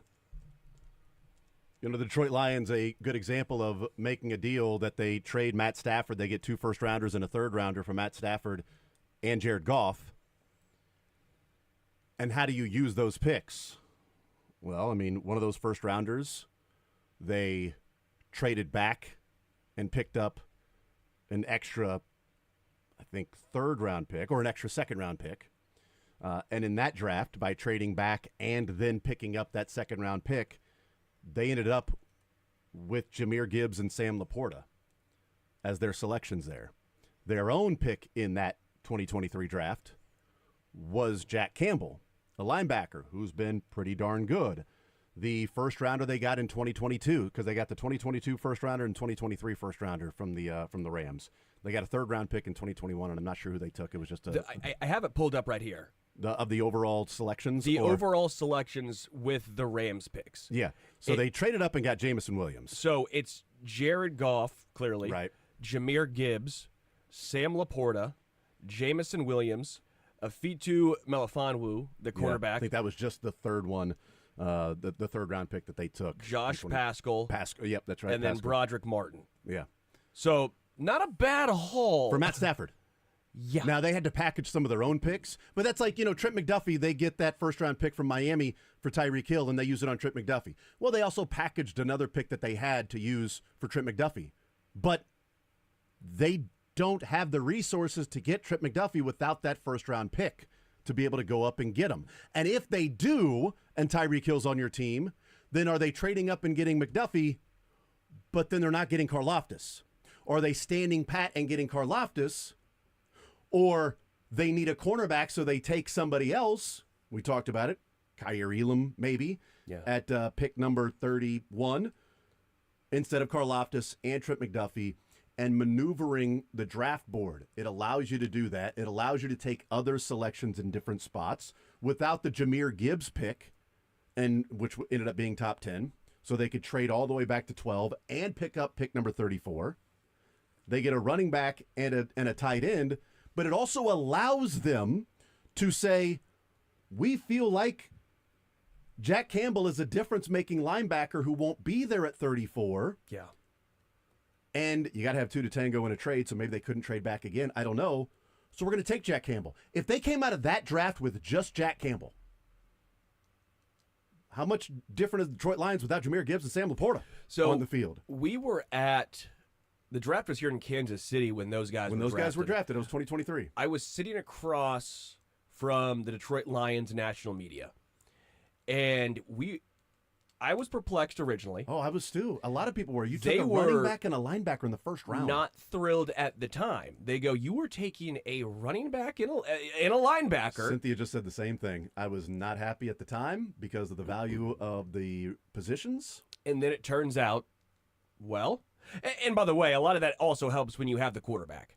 Jared Goff has turned into... He turned into somebody that wasn't just hey, get us through the next couple of years and we'll find the guy. He's been the guy. We'll take these first-round picks and find the guy, a cheaper, younger guy, instead of Jared Goff and Matt Stafford, a more expensive, older guy. And so what happened was you've had the quarterback, you had the offensive line, which was a big storyline, right? They have the offensive line. That's huge. Penei Sewell, who they drafted with their pick in 2021. You had Aiden Hutchinson the year prior, correct? He would have been drafted the year prior to these guys. So you have your best defensive player. And correct, when was Deion Branch draft? Not Deion Branch. That was probably a 2001, I think, 2002. Brian Branch. Brian Branch was a second rounder. He stayed in Kansas City overnight. Yes. In 2023. So they drafted a safety, a linebacker, and a running back. Yeah. And a tight end.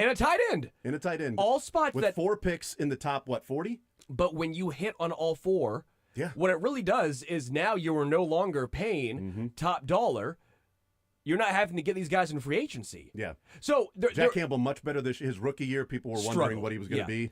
But he's turned out to be a guy that maybe not worth a first rounder, but clearly a guy who's a big part of that defense. It's almost flipped my thought process on some of those value positions, right? If you draft a guy who's a left tackle, yes, it's a great value. But also it's a great value when you draft these guys and they're productive players when you're not having to pay $9-10 million for a linebacker for an average linebacker, or you're going to have to pay a lot of money for a safety. You have those guys on rookie deals for 4 or 5 years. It's kind of it changed my thought process on how some of the value is given to certain positions coming alive in the NFL draft. Again, you have to hit on these guys. That's the main point, is you have to hit. But it showed me that no matter their position, if you hit on those guys, the value's the value. Jack Campbell has value. Jahmyr Gibbs clearly has value. Stan Laporta, a tight end, has value. Branch has value as a safety. So they did it differently, but it works out. And also helps when you already have, again, Goff, Aiden Hutchinson, and at the time, still, Amon-Ra St. Brown. When you hit on your other elite position players as well. Yeah. As we look at through the, I'm trying to just look at like the draft years of first-round draft pick running backs. Jahmyr Gibbs being the 12th pick, Bijan Robinson being the 8th pick, Saquon Barkley being the 2nd pick in the draft. It's some of those selections are clearly worth it. Josh Jacobs was the 24th pick in the draft. Has he been worth it for the Raiders? Probably not. The Green Bay Packers now have him. I would say, is that Josh Jacobs or the Raiders' fault? And I would say probably more the Raiders' fault, because Josh Jacobs is proving to be a pretty good player, but just was in a bad situation. I just think what the Lions have done in 4 straight drafts is insane. Penei Sewell, Aleem McNeil, Melifonwu, Amon-Ra St. Brown, that was 21. 22, Aiden Hutchinson, Jamison Williams, Josh Pascal, Kirby Joseph. 23, Jahmyr. And by the way, Jamison Williams, they used one of the Rams picks to trade up and get Jamison Williams. They used their pick for Aiden Hutchinson. But they had 3 impact players in 21 with Sewell, McNeil, and Amon-Ra St. Brown. They had 3 bordering 4 in 22 with Aiden, Jamison, Kirby Joseph, and Josh Pascal. They had, in 23, Jahmyr, Jack Campbell, Sam Laporta, Brian Branch. That's 4 impact players right there, right? In 24, Terrion Arnold, Ennis Rakestraw, who's been good but injured, Mekhi Wingo, backup offensive lineman, and Manu. I mean, but then you're taking lottery tickets. 24, they only had 6 this year. This was a tougher year because they had gone in 23 and 22. And again, it's also too early to tell. It's been this year. But Terrion Arnold looks to be the part, right? So they've hit on so many draft picks. Brad Holmes deserves so much credit. Yeah. But they've hit on so many draft picks and just building after building. There's no Raiders draft pick or draft class where you're like, wow, what happened here? That's what really kills an organization. I've just been very impressed with what the Lions have done, even with, again, the traditionally they drafted a right tackle. Their only really position that's been like a premier position has really been like Aiden Hutchinson. Just incredible with what they've done. And we saw a run of first-round draft pick running backs that you're going, okay, how questionable are these particular selections? I mean, Leonard Fournette was a freak at pick number 4 for the Jags back in 2017. Saquon Barkley, the number 2 pick of the draft in 2018 to the Giants, was a first-round draft pick. But also in the first round that year was Rashad Penny and Sony Michel. Those were first-round draft pick running backs. Not worth it. Josh Jacobs to the Raiders, when it's like, yeah, you're putting Josh Jacobs back there, but who's the quarterback? Like, it's nice to have a running back, but this is not, 1992, 93 football. Like, that's not the deal. Like, you need other playmakers. And maybe it was, hey, we're going to surround a quarterback and we'll find that guy eventually. It's just not here in this draft. You had the only first-round draft pick running back in 2020 being Clyde Edwards-Helaire. That was a rough one. You had 2 first-round draft picks the next year. Number 24, Najee Harris, not worth it, and number 25, Travis Etienne. Depending on who's there, right? I mean, it's like, oh, it's not worth it, but who was there at the time? Probably find somebody else. 2022, there were no first-round running backs, and that includes Breece Hall and James Cook and Brian Robinson, guys that have been some pretty good running backs in the NFL. None of those guys went in the first round. Number 8 overall pick, Bijan Robinson. Number 12 overall pick, Jahmyr Gibbs in 2023. And then no first-round draft pick this year in 2024. The earliest one was Jonathan Brooks that was selected in the second round. It's a mixed bag there. But there are some that are in that group that you go, yeah, well, Saquon, Bijan, and Jahmyr Gibbs are true difference makers. I mean, Jahmyr Gibbs had 20 touchdowns this year in a backfield by committee. He reminds me a little of Jamal Charles. Dude, you're not wrong, man. He's not Jamal. I know, but I see Gibbs and I see Jamal. If there's a comp, it's that. Yeah. I believe the two running backs that have averaged the yards per touch this year, in which his are 6.4. He's averaging 6.4 yards per touch this year, and he's got 20 touchdowns on the season. He's the third running back in NFL history to have that many yards per touch and score that many touchdowns. Marshall Faulk in his amazing 0-1 season, and Gale Sayers. Yeah. That's what Jahmyr Gibbs has done this year. You're damn right that's worth the 12th pick in the draft, because he's a difference maker with the ball in his hands. Now you've got the scheme that's around the running game and all of that stuff, and they're using him different ways, but when he touches the ball, he's a true difference maker. Clyde Edwards-Helaire was not that. And maybe the hip injury changed everything for him, but he was not that.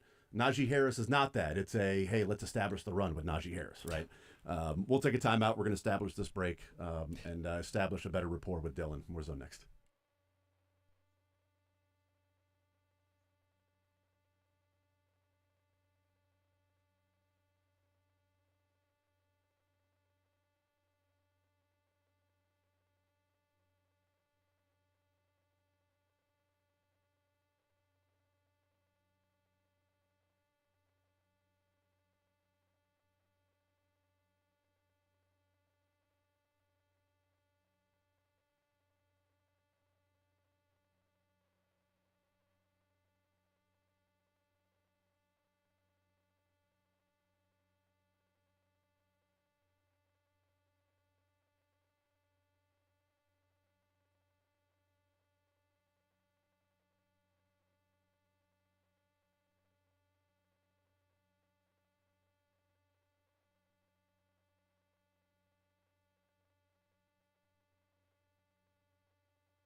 get his thoughts on this Kansas City Chiefs team heading into the postseason. They've got the week off. Any concerns with 24 days off, keeping that cohesion on this team, keeping that edge on this team that they certainly had against the Texans and definitely against the Steelers?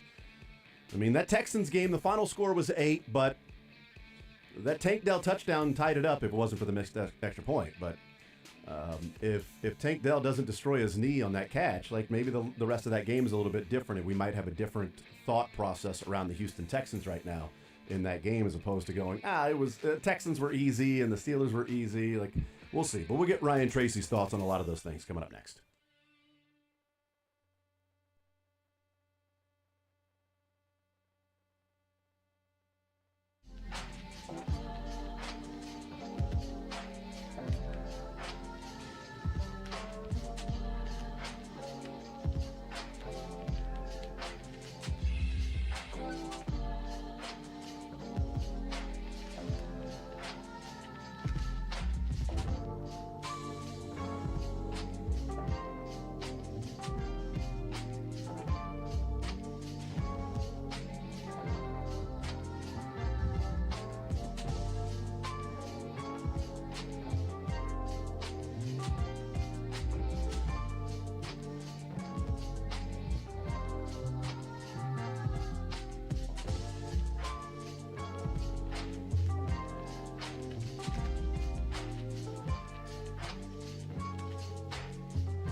NBA game coming up tonight. Sterling, you pumped about with the Cavs and Thunder. Yes. And I was joking about, like, looking back at, they never crossed paths in my time covering them with Shea Gilgeous-Alexander at UK and then Donovan Mitchell, who was pretty awesome in 2017. But then we were talking about, like, coaches and how good some coaches are, but, like, every once in a while they just have to let go. And Donovan Mitchell, in his sophomore year there at Louisville, and then eventually becoming, a lottery pick, and now becoming the Spider, in the NBA, he was a guy that was playing off ball, like he was a wing and wasn't the primary ball handler. They had a local kid, nice player, right? Set the offense up, good player as their point guard. But Donovan Mitchell couldn't create because it was like he's creating within the construct of the offense while not having the ball in his hands. Which is not really what he does as we see in the NBA now. And that point guard got injured I went back and looked, on January 21st. And Donovan Mitchell, when Rick Pitino said, okay, it's now your team, from that injury, he had, 7 points, 7 points, 6 points, 7 points, 7 points. The injury happened, Sterling. 29, 28, 20, 25, 19, 23. That was Donovan Mitchell. So those points before the injury to the point guard, and then Rick going, Donovan, go and take it away. The guy was averaging like 24, 25 points per game. Imagine what could have happened in your seating if you'd have just said, hey, really amazing player that we see. You got to see that in practice, right? Like, Todd Haley has to see that Jamal Charles is special in practice, and Colby Smith shouldn't be starting with Larry Johnson out over Jamal Charles. Like, you should be able to see that, right? Right, Ryan? Ryan Tracy, RGR Football. You should be able to see that Jamal Charles is better than Colby Smith in practice, and it shouldn't take an injury to Colby Smith to finally get Jamal in the game. I mean, maybe you need to see your eye doctor or something. Yeah, it's a pretty plain to see. Yeah. Hey, this Jamal Charles guy's touching the ball, and he's picking up 7 yards per touch.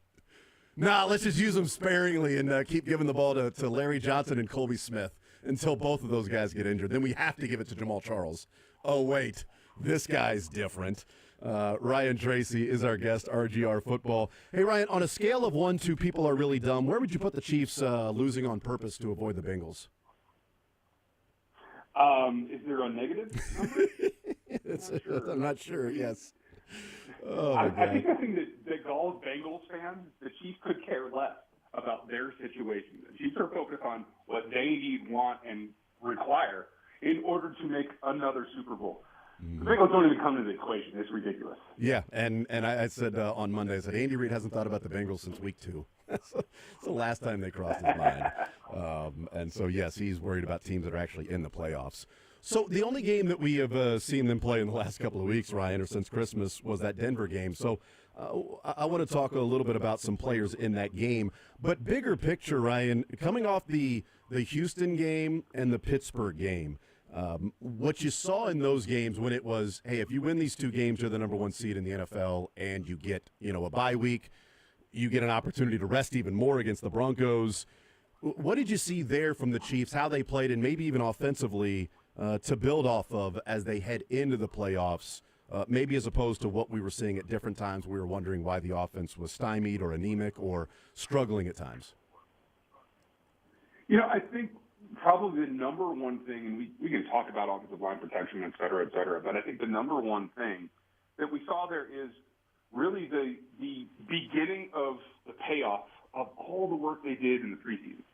Because I really believe that the focus of the passing game was to be Hollywood Brown when this season began and when they prepped for it. And everything had to be thrown out the window. So what we saw in the last few weeks, I felt, was just a taste, a little bit of cat and mouse from Andy Reid of, hey, we're going to employ Hollywood just enough to give us a taste, just enough to get us first downs. Or get us out of those sticky third and long situations, things that we need in this game situation, but not things that we need long term. And we're not going to show anything else. We're going to lull the playoff teams to sleep thinking, oh, maybe they're not really going to use Hollywood for anything. So I think it's all been a pretty masterful lack of display on Andy Reid's part. Yeah, I was one of the things I was going to ask you with that, and I'm glad you went there because it leads into my next question / topic is, there was so much optimism and excitement about what we were seeing at training camp with Hollywood and Xavier, and obviously with Rashee Rice at the time, and Kelsey and Patrick Mahomes, and what this offense was going to look like, and feeling it's back, right? Number one offense 2 years ago. They won the Super Bowl against the Eagles. Last year struggled. Boy, the offense is back. How much do you think divisional round, whoever they play, we start to see that Andy Reid offense and the plays they had been designing once they signed Hollywood and drafted Xavier in the first round, of what they've been maybe waiting to finally put out there on the field? I mean, it's really, really hard to tell until we know the opponent. Yeah. You've played everyone in this field, but for the teams, Chargers and Broncos, that you've played twice already, you have a pretty good feel for how you can get things done. I don't know that you have to dig too deep into that bag of stashed plays at that point. It's more about execution and understanding where they're weak, getting the ball out, that kind of thing. So if it does happen that somebody gets upset and one of the AFC West teams are the Chiefs' next opponent, given where they are seated, I don't think we see too much of a variation. Again, just enough to get the W and move on to the next round without giving anything away. I think it is more cloak and dagger at that point. But if it does end up being the 4 seed, you played the Texans as well, I think that's a little bit more where you probably let a few more things out of the bag, things that you want the remaining teams to focus on in their film prep, and really start sending them down one path so that you can go back the other way. Or do you in the second half, if you're in a dogfight and you got a couple of possessions where you need to have it, you break those plays out, because obviously there is no tomorrow with a loss at that point. Like, you can do enough if you feel like things are flowing the way the game flow, the game script is going how you would like it to go in this particular matchup. But if you get late and it's nip tuck, then having those things there to go, that's fine. We'll use it here. We'll worry about next week. Yeah, you can get to that point. I don't anticipate that too much, especially if it is one of the AFC West teams that upsets someone. But that's the whole thing. That's why we've been so confounded most of the season when they haven't been dominating teams they should be. Yeah. Because there's just been this reluctance to open that bag up at all. So I think it's really deep, and I don't think skimming off the top of the first couple of layers of that is going to cause any grief down the line when you get to the AFC Championship game or to the Super Bowl. Well, is there of the 4 teams that they can play in the divisional round, is there an opponent you'd least like to see? Like, everybody's got their ideas and opinions of who they really want to see in the divisional round, but is there, of these 4, that you're like, you know what, it's not that they're afraid of them or they won't win, it's just this might be the worst matchup of the 4? I think what we've seen with both left tackles that we've seen go up against the Denver Broncos, and Nick Benino in particular, I think the speed rush is a concern. We have to remember it was barely a win the first time, and then obviously we saw what happened last week. That familiarity is a little bit scary. I think what you can probably bank on is that your defense is going to be able to do new things to confound the rookie quarterback. That's not the case with the Chargers. And I think the Chargers have been rounding into shape enough that maybe you'd like to just say, you know what, we've already beaten you. We'll take that on the chin. Let's go try and hope that you see somebody else that does not play in this division. Yeah. Ryan Tracy, RGR Football, is our guest. The comment, the question, and the bigger topic that's been going around for the last week or so, and now we have at least data and a game and game film to watch at that left tackle spot. DJ Humphries and Joe Thuney. What you saw from DJ Humphries against the Broncos, which way are you leaning or going with as the left side of the offensive line for you, Ryan? I think this break is really providing the chance to reset how the 5 offensive linemen perform together. And it is my thought after watching last week's game, maybe more snaps than I actually expected for DJ Humphries. Clearly, I was in the camp prior to that game that I would probably just let him keep resting. And I do think you saw a little bit of maybe some physical underplay that he has to continue to round into shape. So in retrospect, I think I was probably wrong on that, and I'm glad that he did get some work. I thought it was enough. Clearly, a couple of bad reps, one in particular against the speed rush with Benito. I don't think that counteracts the rest of the day. I thought he looked like a veteran tackle. I thought he looked like he knew he was supposed to be and what was coming at him. And I am also going to kind of discount a little bit the fact that he wasn't playing with Joe next to him. So that's the pairing that I want going through this offseason, this postseason. Because I want to see the tackle be the tackle, and I want to see Joe Thuney be the elite left guard that he is. That, I think, is the best way forward. Again, whoever comes out of that is going to have really survived what is a physical contest for most of the rest of these games. And I do want your best foot forward, your best five out there, and I think that is DJ Humphries and Joe Thuney at left guard. Yeah, it's going to be interesting. I've stayed with if it ain't broke, don't fix it. I probably go back to Joe Thuney. It concerned me a couple of times with DJ Humphries live. Although I said with Adam Teicher yesterday that on the rewatch on Monday night that I came away not as concerned with DJ Humphries as I was in real time, because those couple plays where it's just you blow up the play because you just miss a whiff or a quick speed rush around the outside and it's like, ooh, that looked pretty rough. Those things sort of stay with you. But then when you look at each rep individually, you're like, actually, you know what? It wasn't that bad. I just get concerned of as the game went along, it looked like maybe he wore down a little bit, and I just know what it looks like with Joe Thuney at left tackle. I don't know what it looks like with DJ Humphries and Joe Thuney at left tackle outside of that Chargers game. I'm more of the stay with what's working right now. I do wonder though that they game planned much more, Ryan, with Joe Thuney at left tackle. So whether that was game planning around that or helping or chipping, and let's be honest, there wasn't much of a game plan against the Denver Broncos. It was kind of just like, let's run these plays out there and get out of here. But I think it also gave us sort of a truer indication of what it looked like with DJ Humphries at left tackle, because you can't give him help on every single play. He's going to have to go one-on-one from time to time. And so at least you got a true indication there. And maybe DJ Humphries and Joe Thuney with a game plan against whether that be the Chargers, the Broncos, the Steelers, Texans, whoever it is, that Humphries looks different and better than he did against the Chargers the first go-around and in this game against the Broncos. I have to agree with you there. I think that does probably change things. And I would say this, the next evolution becomes with the good performances that Joe Thuney's put on film. An exemplary example of a guy just biting the bullet and playing like a fish out of water and doing a good job. Mm-hmm. In the playoffs, you have more pertinent pass rushers pretty much across the board. And I think the desperation, the height of what that competition is, I think would lead to, with that film on tape, more defensive coordinators trying to find ways to stack the attack against Joe himself. And I think you might find overload blitzes and things that make things more difficult than maybe you saw in the regular season. So I do think overall the question marks, like we were talking about for Hollywood Brown, what can he really do to hurt them? Well, they don't know that because they haven't seen it on film. And now the question mark with what is DJ really, I think probably sets most defense coordinators into a situation where they have to be, exploratory early in the game, where they're trying to probe for a weakness, much like they do during the regular season. And also make them a little bit more conservative so that they can adapt. And I think that takes a little bit of the all-out pressure off of that left tackle spot, no matter who's there.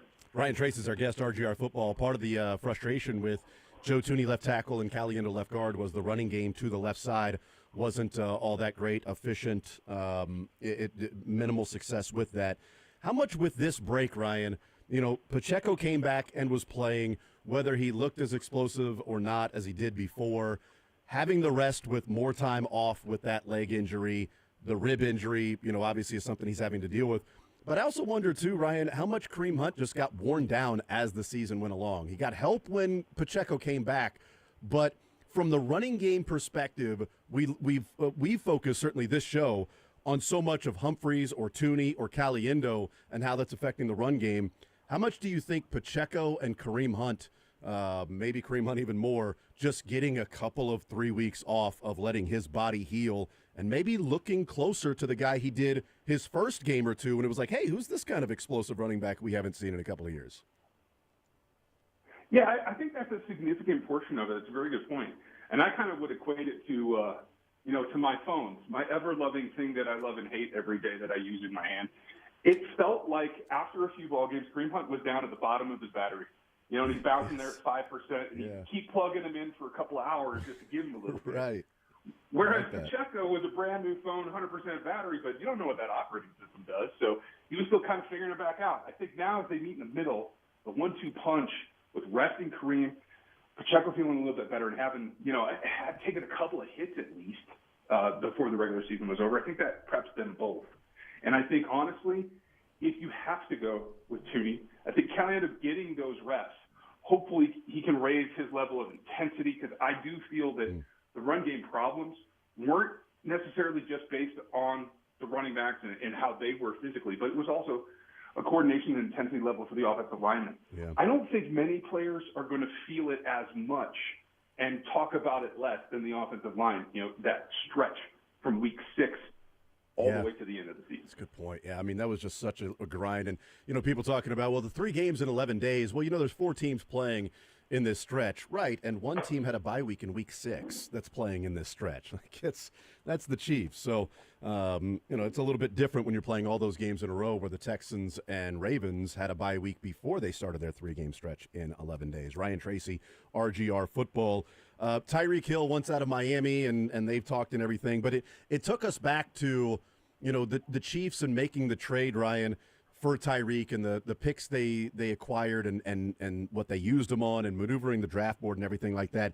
And there's a really good case to be made that this team is going for a three-peat based on that decision and utilizing those assets and utilizing them correctly, coaching them up and things and those players coming through and doing what they are supposed to be doing. That, McDuffie and Karlaftis and Watson and Pacheco and Chanel, who's been really good, and Cook has certainly played his role and things like that.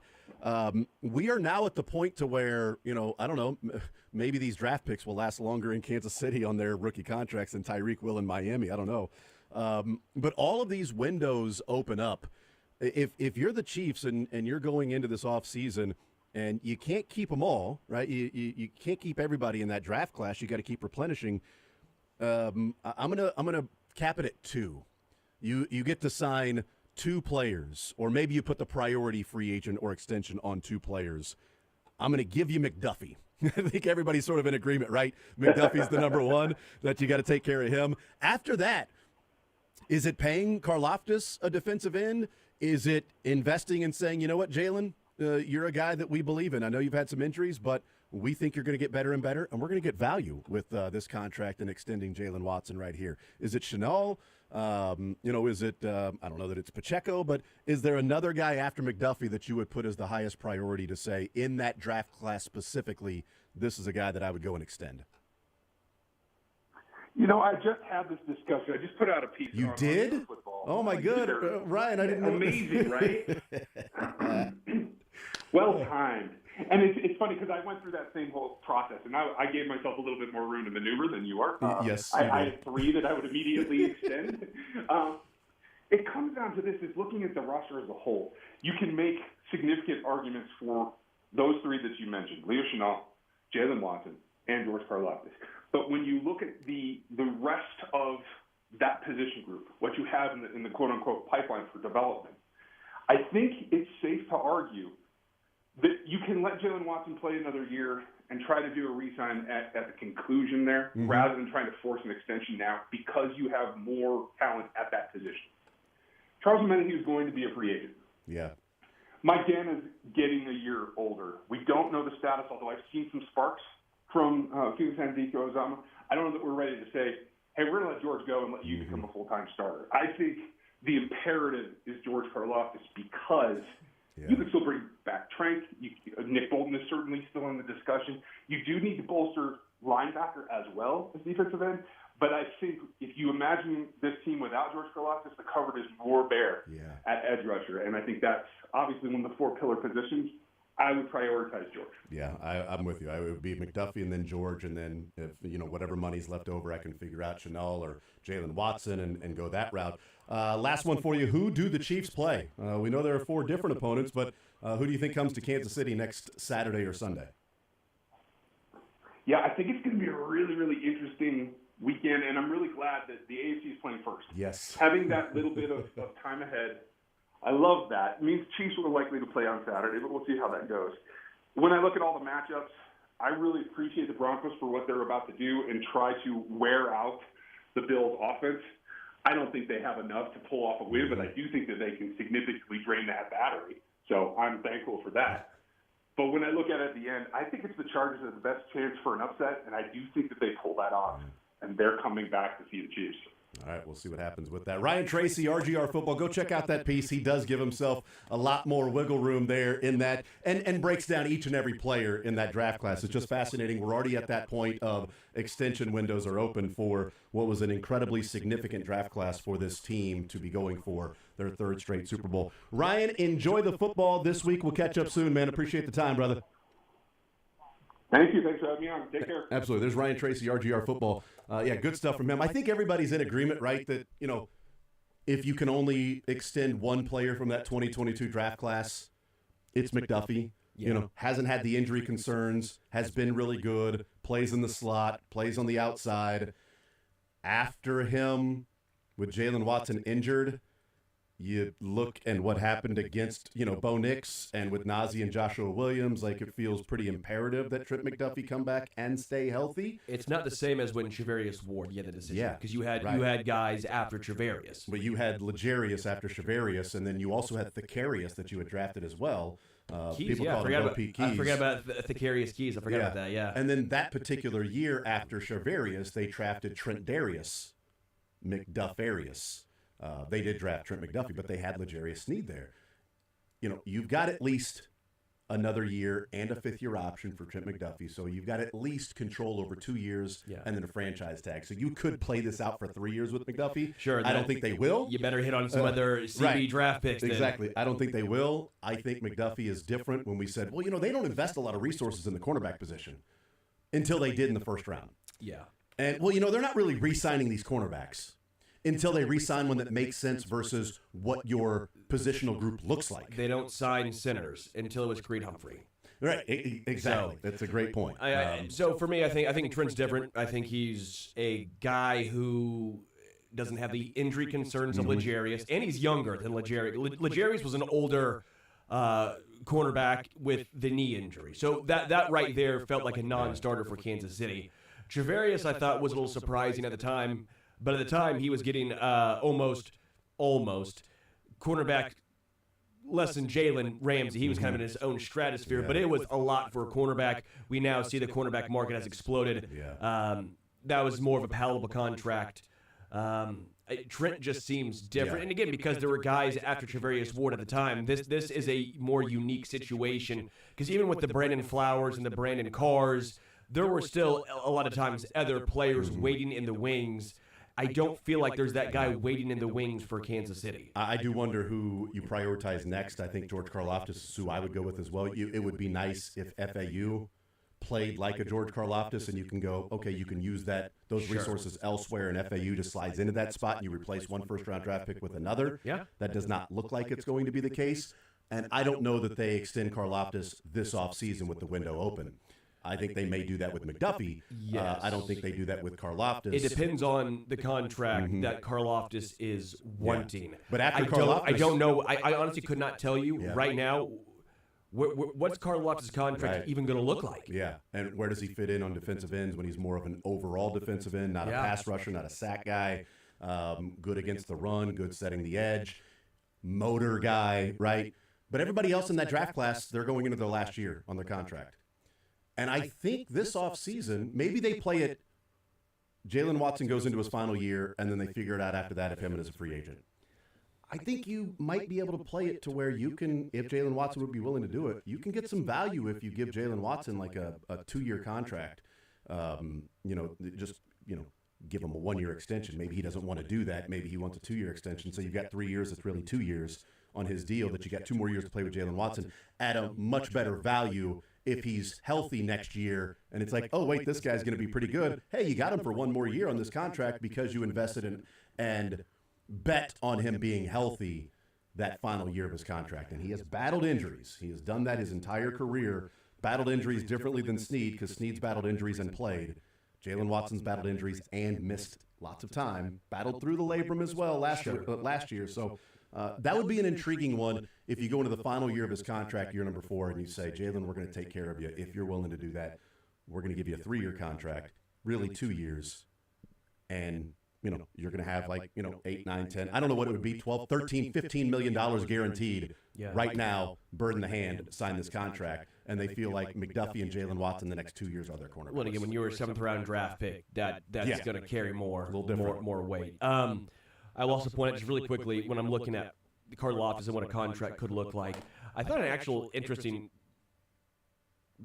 contract to look at is Frank Clark's, because I think they're very similar in what they've done. Frank Clark, I think, had a Pro Bowl. But for what Frank Clark did before the Chiefs traded for him, I'm trying to think of different than what Karlaftis feels like. But he's not doing. that much. If you look at sack numbers, and it's a motor guy, and good against the run as well. It's not he can set the edge, not just a guy who gets it for the quarterback. And that contract average per year, that's a 5-year. The guarantees of Frank Clark's contract were not as extreme as we believe. It was a $104 million contract he signed for 5 years. He collected 63.5 of it. It was basically a 3-year deal, and there was some restructures involved in that. But he was coming off a 13-sack season, not a 7-sack season. You know that APY is still a little rich. That puts him in the Bradley Chubb territories, which he's not at.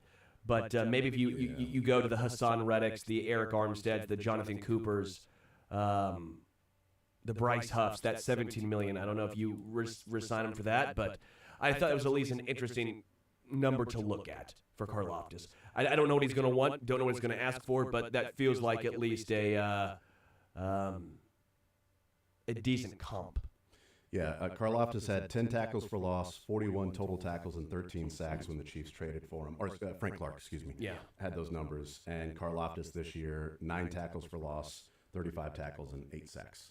So fewer tackles for loss, fewer tackles, and 5 fewer sacks this year. Sure. Than Frank Clark. He had 10.5 last year. Karlaftis did. He did, and he had 6 before that his rookie year. So he's certainly better than what he was his rookie year. We'll see, though. I would like to re-sign them both, but you can't re-sign everybody. No. You can't re-sign everybody. You got to keep trying to replenish, and we'll see what happens. And you at least have 2 more years before even the franchise tag with Pick up the Karlaftis. 5th-year options. You have to. We'll take a timeout. We'll come back, continue rolling. Let's hear from on the other side, New Heights. Travis Kelce weighed in. He cursed, which was surprising. He weighed in on New Heights earlier today about the Chiefs tanking to avoid the Bengals. And then we'll also hear Travis Kelce's thoughts on the Bengals firing Lou Anarumo. And I still want to look at these quarterbacks in the playoffs, these AFC quarterbacks, regular season, the playoffs, and what we've seen, how much better or worse their play gets when it's playoff time. We'll take a timeout. More Zone next.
Sterling Holmes, Dylan Michaels.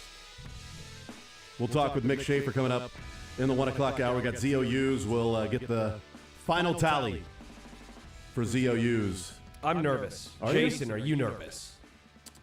I'm not going to give anything away. Okay, so Jason's not nervous. That's not a good sign. Dylan, are you nervous? Your nerves, Dylan.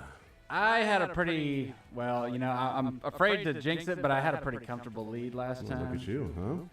I don't like that response from Jason there to my overconfidence, but I've yet to lose since I've been a part of the show. Now you jinxed yourself. And so I feel like I'm due. Here's the thing. There's no jinxing. Hayes in the barn.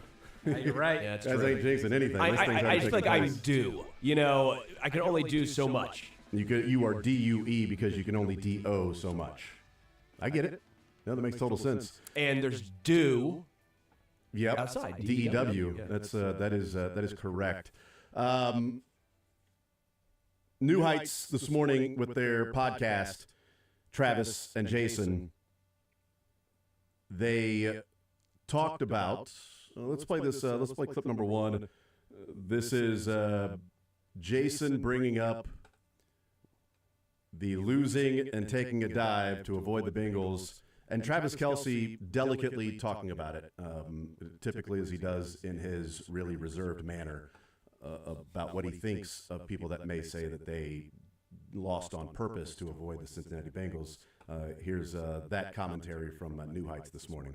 The Chiefs also clinched the number 1 seed in the AFC, resting their starters, or the majority of them, in Week 18. There's some people alleging that it was a purposeful... I ain't scared of nobody. I wanted them in the playoffs. I want to slay every dragon one by one, like Mortal Kombat. I don't even want this to be like we play the lowest seed. Just give me the best teams. AFC, NFC. Give me all of them, Mortal Kombat style. I'll go through every one of them, giving them my best effort. You didn't want to see the Bengals in Burrowhead or in Cincinnati.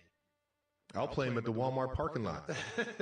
Listen, I love competing against the greatest. The Bengals were a fun team to watch there towards the end of the season. It's a shame they didn't make it in the playoffs, because they would have made the playoffs that much crazier and that much more fun. I mean, Burrow put up over like 4,000 something yards. Like, it was something crazy. He had a great year. Chase and T. That was one of the wackiest years of football I've ever seen from a team that I thought was 10 times better than what their record showed. I know that just playing against them. We didn't throw any game. Guys were out there competing their off trying to get a win. It wasn't a fun game to be a part of, and I'm just sitting here on the sideline like, hey boys, don't let ruin our mojo. It's go time. We got to flip that switch and know we're the biggest, baddest team out there. They're 15-1 as starters, so they're the biggest, baddest team out there. The Detroit Lions with starters, 15-2. So 15-1 when they're starters and when they wanted to win the game. And they weren't tanking to try to avoid the Bengals. They went 15-1 this year. I love that. I'll play them in a Walmart parking lot. I don't care where we play and what we do. He also said later on, he said, I don't care. We can schedule a game this offseason. Let's do it. I don't care. Like, there's no part that's scared of them. Yeah. Joe Thomas always says when he was playing for the Cleveland Browns, they still had the goal, win the Super Bowl every single training camp. Every team has blind confidence, especially the ones in the playoff right now, and they all think they can win the Super Bowl. So there's no team that, my bad, they don't look at teams and say, boy, we don't want to face that team. They're just like, well, how are we going to beat this team, because we're going to do it, basically. Yeah, this team has won 2 Super Bowls since they last lost that game in overtime after holding an 18-point lead. They have won 7 postseason games. 7 postseason games since that loss in overtime. The Bengals have 2. And in those 7 games for the Chiefs, one of those is the Bengals that they beat. Like, this is not some, like, they haven't faced them again since they saw them in the AFC Championship game. Yes, it's Joe Burrow's the only active quarterback to beat Patrick Mahomes. That's a Mahomes stat, not a Burrow stat. I also love Travis Kelce.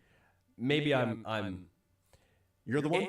I love when he goes. I knew we'd find a Travis Kelce fan eventually. It's a shame they didn't make it in the playoffs. Right. I love that part. Well, it's a shame they didn't make it in the playoffs because they would have made the playoffs more, fun. But it would have made it more fun. But it's a shame. It's a shame they weren't good enough. It's a shame they didn't make it. What are you going to do? But we're playing this game against the Broncos and we're losing. And hey, don't let this lose our take away our mojo because we're the biggest, baddest team out there. And it's time to flip a switch. And that's why, when I brought up with Adam Teicher yesterday in his story that he wrote about what happened with Travis Kelce last year by taking that final week off, there's a part of me that wonders, okay, yeah, he was rested, and that was a big part of the conversation. That was a big part of the narrative of Travis Kelce took that week off, and now he was rejuvenated. And he talked about it as well as how much better his body felt, and mentally how much better he felt.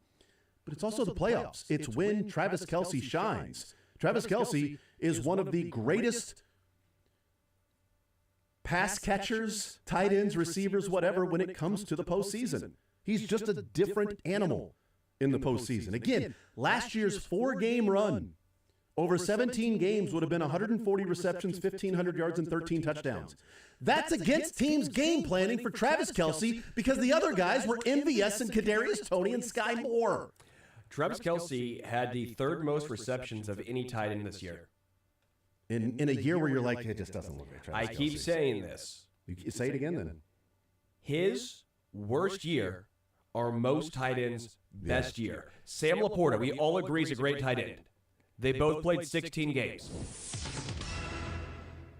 Per Mike Garafolo. By the way, Dylan was giving breaking news that you said Sam Laporta is a great tight end. That's what I was like. Breaking news, apparently Sam Laporta is a great tight end. Wow, okay, cool. So he's not a good tight end. Now Sam Laporta has just advanced to great tight end. The Jets have requested an interview with the Chiefs defensive coordinator Steve Spagnuolo for their head coaching spot. Source says the two-time Giants DC and interim head coach will discuss a potential return to Jersey. Yeah, just say no. Just say no, Steve. Just say no. Stay here. Stay here.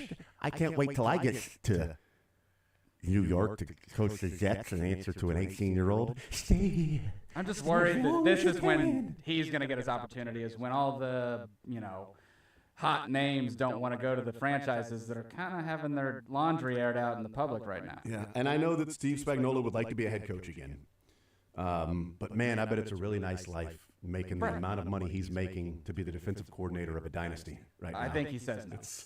It's pretty nice. I don't know. Does he say no for the final time then? Does he say no to the final opportunity he has as a head coach? You never know if another door is going to open. If I really want to get another chance, I really want to coach again as a head coach. I think if I did this, and I learned from these stops and what happened, I can do it. Okay, we're going to give you the job. Now I'm going to wait for the next one. It's difficult, man. I know. It is. Like Dave Meredith said, I'm not going to take a DC job until my kids are out of high school. And then said, yeah, if San Francisco offered, I would have taken the DC job there in San Francisco. Because it's different then when there's actually a job in front of you. Like, no, I'm not going to take a job. Look at Lou Anarumo right now.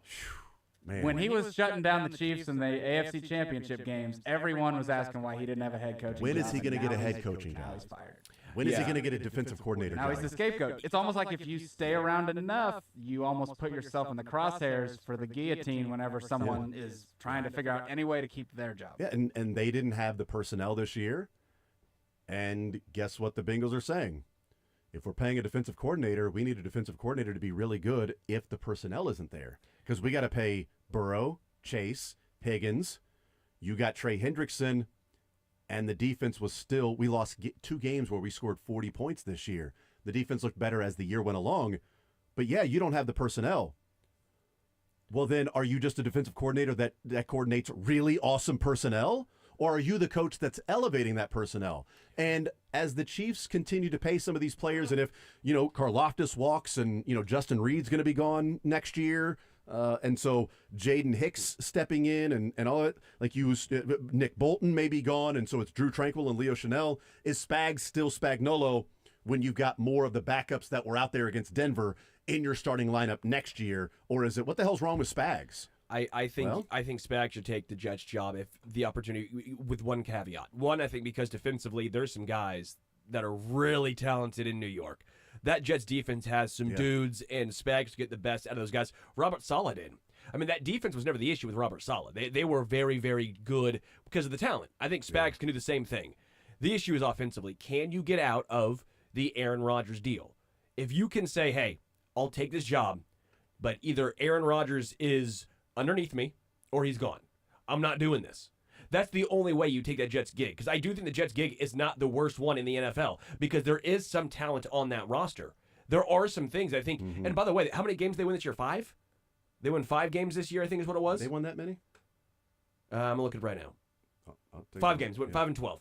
Oh, yeah, they did win this last week. So I was like, I thought they only won 4. But yeah, they did So win. that's actually good This week. because expectations now are not going to be, they were sky high going into this year. Some organizations have unrealistic expectations. This year is almost unrealistic for the Jets. They won 5 games. You go 8-9 next year, even with a completely new quarterback revamped, because you can get the best out of that defense with some of those guys there. You're now lauded as, wow, look at this. You went 8-9 without Rodgers, without all the, like, I think there's ways that you can frame it to where even going under 500 next year can be a success for the Jets. I think if someone could do it, it is Spags with that defense. I think Spags should take a look at that. Let's play this last clip. This is Travis Kelce talking about the Bengals firing Lou Anarumo, and then we'll take a break. Here's a New Heights Jason Kelce saying that, Travis, what do you think? The Bengals have fired Lou Anarumo. I don't know what the is going on over there. That was a wild move I did not see coming, because I thought that, from the outside, their defense was playing really good towards the end of the year. They definitely played better. I just think Lou, I don't think they had the horses on defense that they've had in the past. And Lou got handcuffed. I don't know that it made sense. He's proven how good of a D coordinator he is with good players, but whatever. I'm with you, dude. I'm with you. I've always respected the hell out of him. I don't know what the bloop is going on over there. It's a great line by Travis Kelce about the Cincinnati Bengals. We'll see. We'll take a timeout. We'll come back, continue rolling. And Mick Schaefer will join us in the 1 o'clock hour. We got the final tally for ZOUs. All that's still to come right here on Sports Radio 810 WHB.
We continue right here on Sports Radio 810 WHB. Thank you to Cynthia Frelund. Thank you to Ryan Tracy joining us here in the zone today.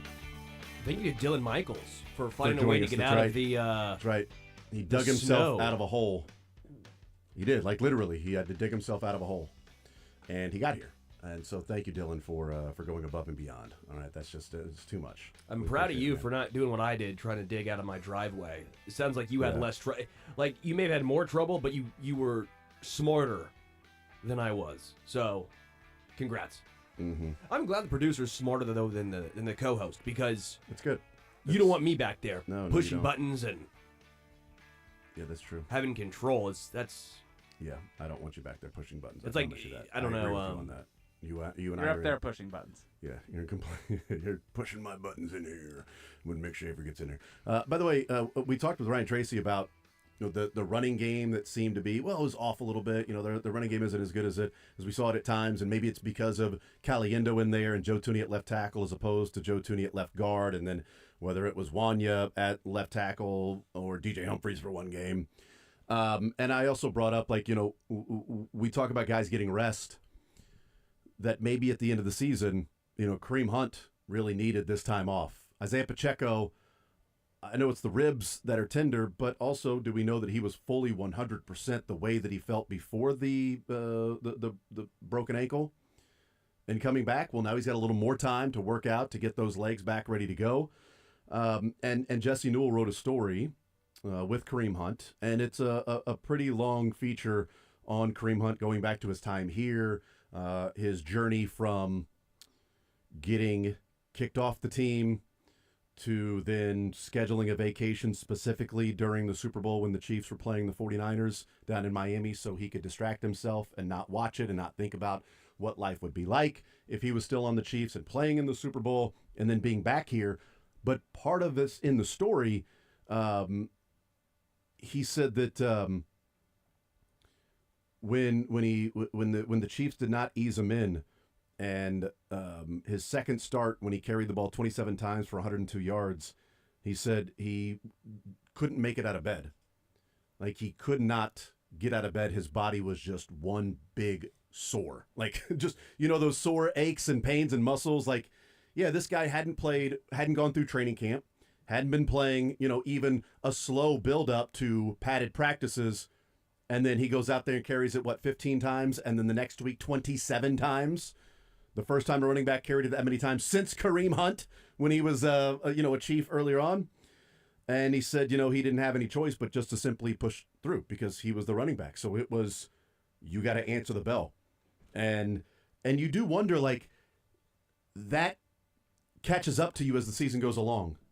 Like, you go out there and play, and you get banged up. You go out there and play, and you get banged up. You go out there and play, and you get banged up. And you just got to answer. They had a bye week in week 6.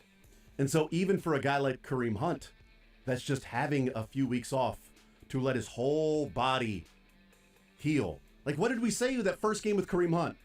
We're like, in Cleveland, he didn't have these bursts where he would hit, over 15 miles an hour. He didn't have that, in the last 2 years with Cleveland. He had 3 in that game. What's going on with Kareem Hunt? I don't know that he's had one since, because it's like, hey, he's got fresh legs, right? Yeah.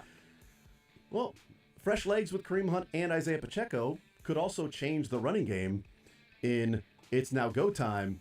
And this is a little different for Kareem Hunt now, too. You're not going to get a half-assed Kareem Hunt whenever he's out there. You're going to get a Kareem Hunt that's going, I can't believe I've got this opportunity again.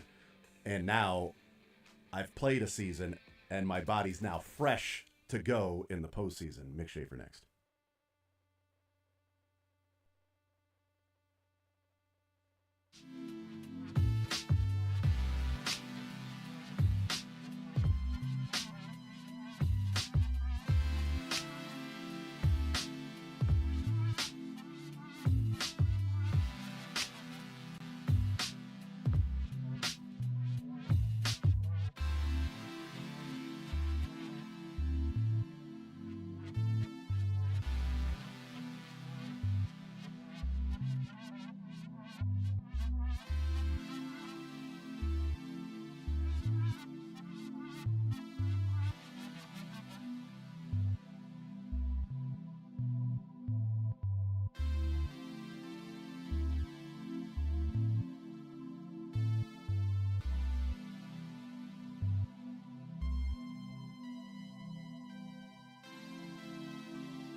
All right, we continue right here on Sports Radio 810 WHB. Jason Anderson with you, Sterling Holmes, Dylan Michaels, Mick Schaefer hanging out with us here in the 1 o'clock hour on this Wednesday. Mick, how are you, sir? I'm great. You look fresh. I'm refreshed. Yeah, absolutely. I bet I woke up this morning in Denver. Now I'm here. Oh, wow. How about that? You know, that's pretty cool. So your travel was very easy? On the way back. To and from Denver was just It was great. It was a charm? It was how it should have been. Yeah, like hour 15-minute flight. But 2 there, same thing? Everything on schedule. On the way there, 20 hours. Oh. So I don't know. Did you drive? We were like, did they move Denver to Australia? You could have taken 20 We hours. flew. You could have gone to Australia, yeah. We flew to Denver, and it took 20 hours. I think we just went the wrong way around the globe is the deal. It's probably, you can go It's a new east route. or west. It's Technically, you can. Yeah, it's like, how do you get to Russia? I don't know. Which way Lots do you of want to different go? ways. You want to go east? You want to go west? Like, I'm not sure. You know, so, American's new route. Was, Yes. so tried it out. Your direct flight was directly to Nashville? We as were it got- hanging out in the airport with the Chiefs. Well, With the the Chiefs were Chiefs, not in the airport, but we're in that same vicinity. Yeah. And so I had to go Saturday to Nashville after so originally our flight's at 4:30 to go to Denver on Saturday. Oh, We you're got fine. there right when they shut down the airport. So you got to Jason's favorite city, Nashville. Nashville. That's He my loves first time Nashville, there. yeah. Like my story of going to Nashville is like, I was in the airport for about 4 hours. Did they charge you That's it. $20 getting off the flight? They did not. They did not. And I thought there would be like a guy and a guitar at every gate, but there wasn't, singing some twangy songs. Actually going to charge you to sit down at a different spot. Sorry, this is a $20 cover to sit here. There's a guy playing a guitar I did over there. learn that at least at the Nashville airport, so we got there at 2 a.m. At like 3, they clear out everybody from the gates. And so you have to go and grab your bag and go back out and recheck because and about, 3:45, they open it back up. So there's like a 45-minute window there. I don't know if all airports do that. It's like a split double header at a Yes, Kaufman. I guess. Everybody got to leave. We got a need breaking new point tickets. of when one day ends, the other day begins. Oh, my goodness. So it was easy travel there. Then you got there in time to watch the what was a really awesome game, so probably worth it to go to that Broncos-Chiefs game. That's exactly it. And Really entertaining. We You got a paid, lot of Mahomes. Do you have a medical wristband on too? No, this was from a museum on Monday we went to. Oh, cool. What's today? This is went to a museum and an aquarium in Denver. How about that? So you went on Monday. What's today? This is Wednesday. Yeah, it's Wednesday. Yeah. Still on there. Yeah, I don't know how to get these off. I tried. Scissors, typically. Yeah, Well, but if I haven't there's- had scissors in my hand. But if there's another museum that he can go to here with that I'll just particular color, quick flash it. he's now in free. That's just VIP. smart. That's just smart. He's trying to save some money here. You know what I mean? Like he spent all that money on the trip to go see Mahomes play there in Denver against the Broncos. The best thing was my sons kind of enjoyed it. It was just an adventure. They don't fly much. They got to fly multiple flights, hang out, get snacks all the time. $9 bags of chips in the airport. Does anybody nonstop? care, does anybody care about their health when they're waiting on a flight? No. Like you're there, you're like, you know what? All I'm travel. I'm waiting on this flight here, Right. Or I'm driving, 7, 8, 9 hours in the car. Let me get a sound. I do not care about Exactly. anything. I'm a snacker. Take Reese's nonstop. Pieces. I'll Yes. take the Doritos. I'm Pringles. suffering through this travel. I need to just Yep, M&Ms, whatever. You know what? enjoy it. Give me 2 cherry Cokes then. Why not? You know, right. let's go ahead and do the. You know what? I am driving, so I'll only take 2 cherry Cokes because Oh, I'm sitting here waiting on this flight. Yeah, sure, I'll buy it. Oh, is that a $7 bag of chips? Sure, let's do it, man. When in Rome-ish Something like that. airport. So they got to enjoy their travel and their adventure. We were like an hour away. If the flight was maybe at 3 o'clock, we could have got out and avoided that whole mess. Why did they just let you on the Chiefs flight? You could have Great question. Just shacked up with them on the way there. Stowaway. It is funny because I was monitoring Twitter and everybody else had heard it. Right, we were in a restaurant and over at our gates, and people were just panicking on Twitter as well. Like, oh, when are they going to play the game? Monday or Tuesday? You got to cancel this game. You just got to cancel. I'm like, hey, they're not going to cancel the game. It was just hysteria for a 2.5 hour, 3 hour delay for them to get there. Right. And they made it out. And actually, you could make the argument they never got there. They stayed home. Or you make the argument that, okay, so the guys that aren't going to play, you stay here. Yeah. We're not going to. Somebody, oh, so bad. Somebody put out the clip of Bane. And they were all getting ready to jump. And he says, "No, brother." And it was Mahomes to Sky Moore. "No, brother. Somebody needs to be with the wreckage." It's like, oh my I don't remember that Bane line. It's like, oh my God, dude. Anyway, so did you actually enjoy the game at all? With all yeah, of it's a good glory? experience. I mean, we booked it in November. We didn't know that would be a meaningless game for the Chiefs. So on one hand, it's like it's a good thing. My kids are Chiefs fans. They want the best of them. They don't want that to be like the Broncos situation where they're battling to get into the playoffs. I think, we all would have enjoyed a little more competitive game. The good part is, though, because you're a mile high, the beers hit you quicker, so you have to buy fewer beers to really enjoy yourself. That's exactly it. Which is good because the beers are like $15. Yeah. And in a game that's tightly contested and means so much, I'm assuming the emotions were high. We in didn't fights. return to our seats after halftime. No, there were no fights at least that I saw at the With NFL. how high I'm the sure there emotions were. and the stakes of that game was in the second half. Yeah. I mean, everybody on edge and tense, like no fights there. Interesting. Everybody was on the same page. The Chiefs fans were there like, yeah, we're not going to win. And the Broncos fans were like, guys, appreciate it. Appreciate the solid there. Thank you. Appreciate it, man. No. We'll send you some cool Denver gear and some food. The Bengals are gonna send some It turns out they don't like the Bengals either. I don't think there's many fan bases out there. It's not just a Chiefs thing. Dude, I enjoyed watching how many Denver Bronco fans were dunking on the Bengals on Monday and Sunday night with the complaining and everything. I'm like, thank Bills you. fans too. It was like everyone. We was hear the just Steelers talk about the Bengals. They're like, they just roll their eyes. Like the Bengals, they've been this way forever. We got to play them twice a year. But they're Sports Talk Radio. They're very excited about this year's Denver team and the promise for next year. I don't think they're coming close to chalking up a win in Buffalo, but they're excited about Bo Nix, first rookie quarterback for them to lead them to the playoffs since John Elway. And I hadn't realized their last playoff game was the Super Bowl. Super Bowl with Peyton.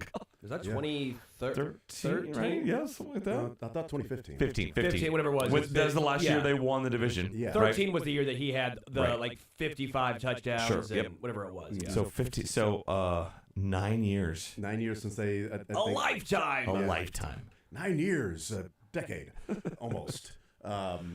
So that's I wonder too, and I don't know if anybody in Denver was doing this, but I brought this up on Monday. I'm like, if I'm Sean Payton, I know we're going to Buffalo. We're 9.5 now, 8.5 point underdogs, and hey, we're going to give it the old college try against the number 2 seed and head on the road. And we got a rookie quarterback, and we played so well. But do you need motivation to play in the playoffs? Right? I mean, we talked about bulletin board material. The Bills didn't provide it, but I've wondered, a couple of different times on the air that there was a collective out there that were saying, oh, no, the Broncos didn't actually do anything. The Chiefs lost on purpose. They tanked.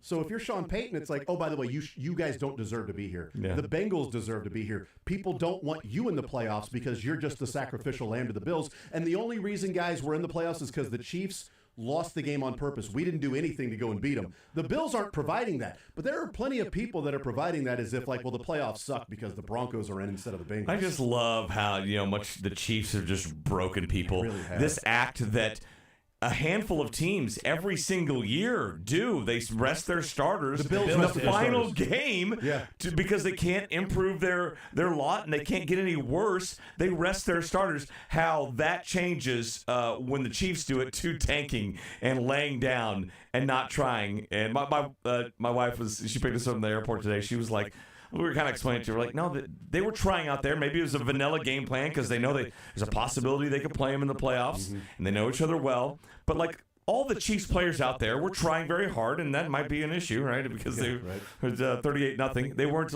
running half speed out there and whiffing on tackles on purpose and all that stuff. They were trying for Bo Nix to throw an incompletion. Even when he threw an illegal forward pass, that was completed as well. Yeah, that was even the illegal passes he completed. Also, nobody was there around the guy he was throwing it to. No. Even with the illegal passes It that was they trying to threw. shove Travis Kelce is what he was trying to do. He was. Here's the deal, though. I mean, when you're running that fast, he's got to be at least 5 yards behind you because when you pitch it, that ball is still kind of running with you and naturally going to be moving forward. I think rugby has it right with that rule. I do because I get why, because it's way easier to say, well, Which rule does rugby have? rugby is if the guy's behind you and you're both running, I believe you can just toss it back. It doesn't matter where the ball goes. You but can do it in football too. No. No, if you catch the ball and you're still behind the guy running. Yeah, so like then it's a lateral. Even if like he threw it at the 32. Even if the ball kind of moved forward, He threw okay. it at the 32, believe- They're called not it the necessarily 30. looking at yard line yeah, there. it's like okay, the guy gotcha, versus yeah. guy, which Yeah. I'm like, Yeah. I gotcha. I yeah. kind of get that. Kind of It's makes easier sense. when you're running the option to the end because you're not running that fast. No, You're I typically like, coming to I a like stop the and football pitching. rule, man. There's a lateral. Well, it's there's easier to forward tell. or It's forward or backwards. way yeah. easier to tell in the NFL because you have an actual line. I'd be okay if they changed. Like I thought. Yeah, I that think was a you'd see it perfectly- more. I thought that was a perfectly fine lateral. It wasn't. It was It obviously forward. wasn't. It was a forward Yeah. pass. But I'm talking about like watching it. I'm like that feels like a If lateral. it would have to me. been fine, yeah. It You know, feels like it should feels have like been a lateral to me. correct. You know, it's like it feels like a lot of these things are catches too, and they're not. But that felt in real time. I'm like, oh, that was a nice lateral. And then they're like, was that a One of the forward reasons why pass? people don't do it as much because Yeah. you got to have that guy significantly Yes. behind you, several yards behind you. Yeah. Because there's been a few times where it's looked obvious that, Kelsey pitched it back to Pirine, and if you look at the yard line, that was only 1 or 2 yards. I thought the that same was thing. really close. I was going to say the same thing with Kelsey's lateral to Pirine. It was like, it looks like he threw it 5 or 6 yards behind it, but by the time Pirine got there, it's like, oh, I guess that was pretty close. But you don't think of it when those guys are running and he throws it and he catches it because are you looking at, we let it go at the 32? Run 20 miles an hour. That ball's carrying with you. The inertia's It's not just going to stop once it leaves your hands. You run and throw it straight in the air. Like it's going not forward, going to too. land at the 32. Yep. Where you drop that thing. But so everybody behaved themselves. That's good. I Did like you do that. any other Denveronian things? We did. We went to this. Have you guys heard of Rocky this? Mountain oysters? Have you heard of this museum called Meow Wolf? No. It's as trippy as the name. It's the most Denver thing ever. I think it's like a bunch of Denver dudes dropped acid one day and like, let's make a museum on what we're witnessing. So we went to that place for an hour or so, and it's just wild. So like a cat play on Beowulf? It's like there's so many rooms and so many levels. We probably got to half of it. There's always a little door somewhere, and you're in this kind of different dimension, right? You're walking upside down. You go to this next room where it's a bunch of like haunted toy robots looking at you. I'm like, this is what all these tripped out Denver people. This is what they do when they smoke. It's the Cheesecake Factory museums. You can walk upside down. You can be in a haunted house. You can do all these different things in one building. And it's nuts. And there were kids there, 5-year-olds, 10-year-olds, 15, 20. There were adults that just they got passes. They go there all the time. We come here all the time. Like, it's wild. Meow Wolf. Probably smelled gnarly in there. Yeah, it did. It smells like I feel like I could just smell the gnarliness of that place. It's a really nice place, but just really trippy. Imagine like Ant-Man, the movie Ant-Man, just quantum. That's part of the deal. It's like quantum physics. You're kind of in the realm of just this. An atom in lots of rooms, and others you're in like Narnia and where the wild things are. It's the trippiest place. Then went to an aquarium. There you go. That's pretty trippy. You're under the water. You saw some sharks. They had a tiger exhibit. So Frank Clark was there. Okay, that's pretty cool. He was there. Absolutely. Clark was there at the. And then went to Denver Biscuit Company. Yeah. You know what? The Denver Biscuit Company is just as good here than it is at Denver. Same stuff. Good to know. So they just call that the biscuit company there? They should. Good point. Chinese food, don't they just call it food in China? Well, they still call it Joe's Kansas City here. That's So a I good guess, point. Yeah, that is a good point. And then you guys went to the Grizzlies game? No, I guess it wouldn't be the Grizzlies game because you weren't in Memphis. Celtics and the Nuggets. You were definitely the Nuggets. Why'd you guys go to Memphis? Yeah. So you guys went to Vancouver to the Grizzlies game. Great. My youngest son is a huge Celtics fan. Oh, cool. That's right. We Marcus Smart, right? He's. We're like, we're gonna follow wherever he goes, and he had a great career. But he got so into the Celtics fandom that when Smart got traded, still a Celtics fan. Yeah. And so, and my other son wore. Perfect timing that they're in Denver when the Chiefs Wild time. It was great. It was awesome timing. And so the last two NBA champs, and good game, but they didn't have Jokic, so it was a close game throughout. But you could tell the Celtics were like, okay, the first quarter they're like, these three things we're doing well. We're going to save that for the fourth quarter, and whatever. Okay, we're going to break that out again, and we're just going to pull away and win by 12. And so that's what they did. My other son wore a Chiefs jersey too. So we had a Tatum jersey and a Chiefs jersey, and so people were yapping there. Oh yeah, They really? really loved you. So Yeah. there were more emotionally charged people at the were. Nuggets game about the Chiefs than there were at the Chiefs Broncos game. And there were about a quarter of the crowd were Celtics fans.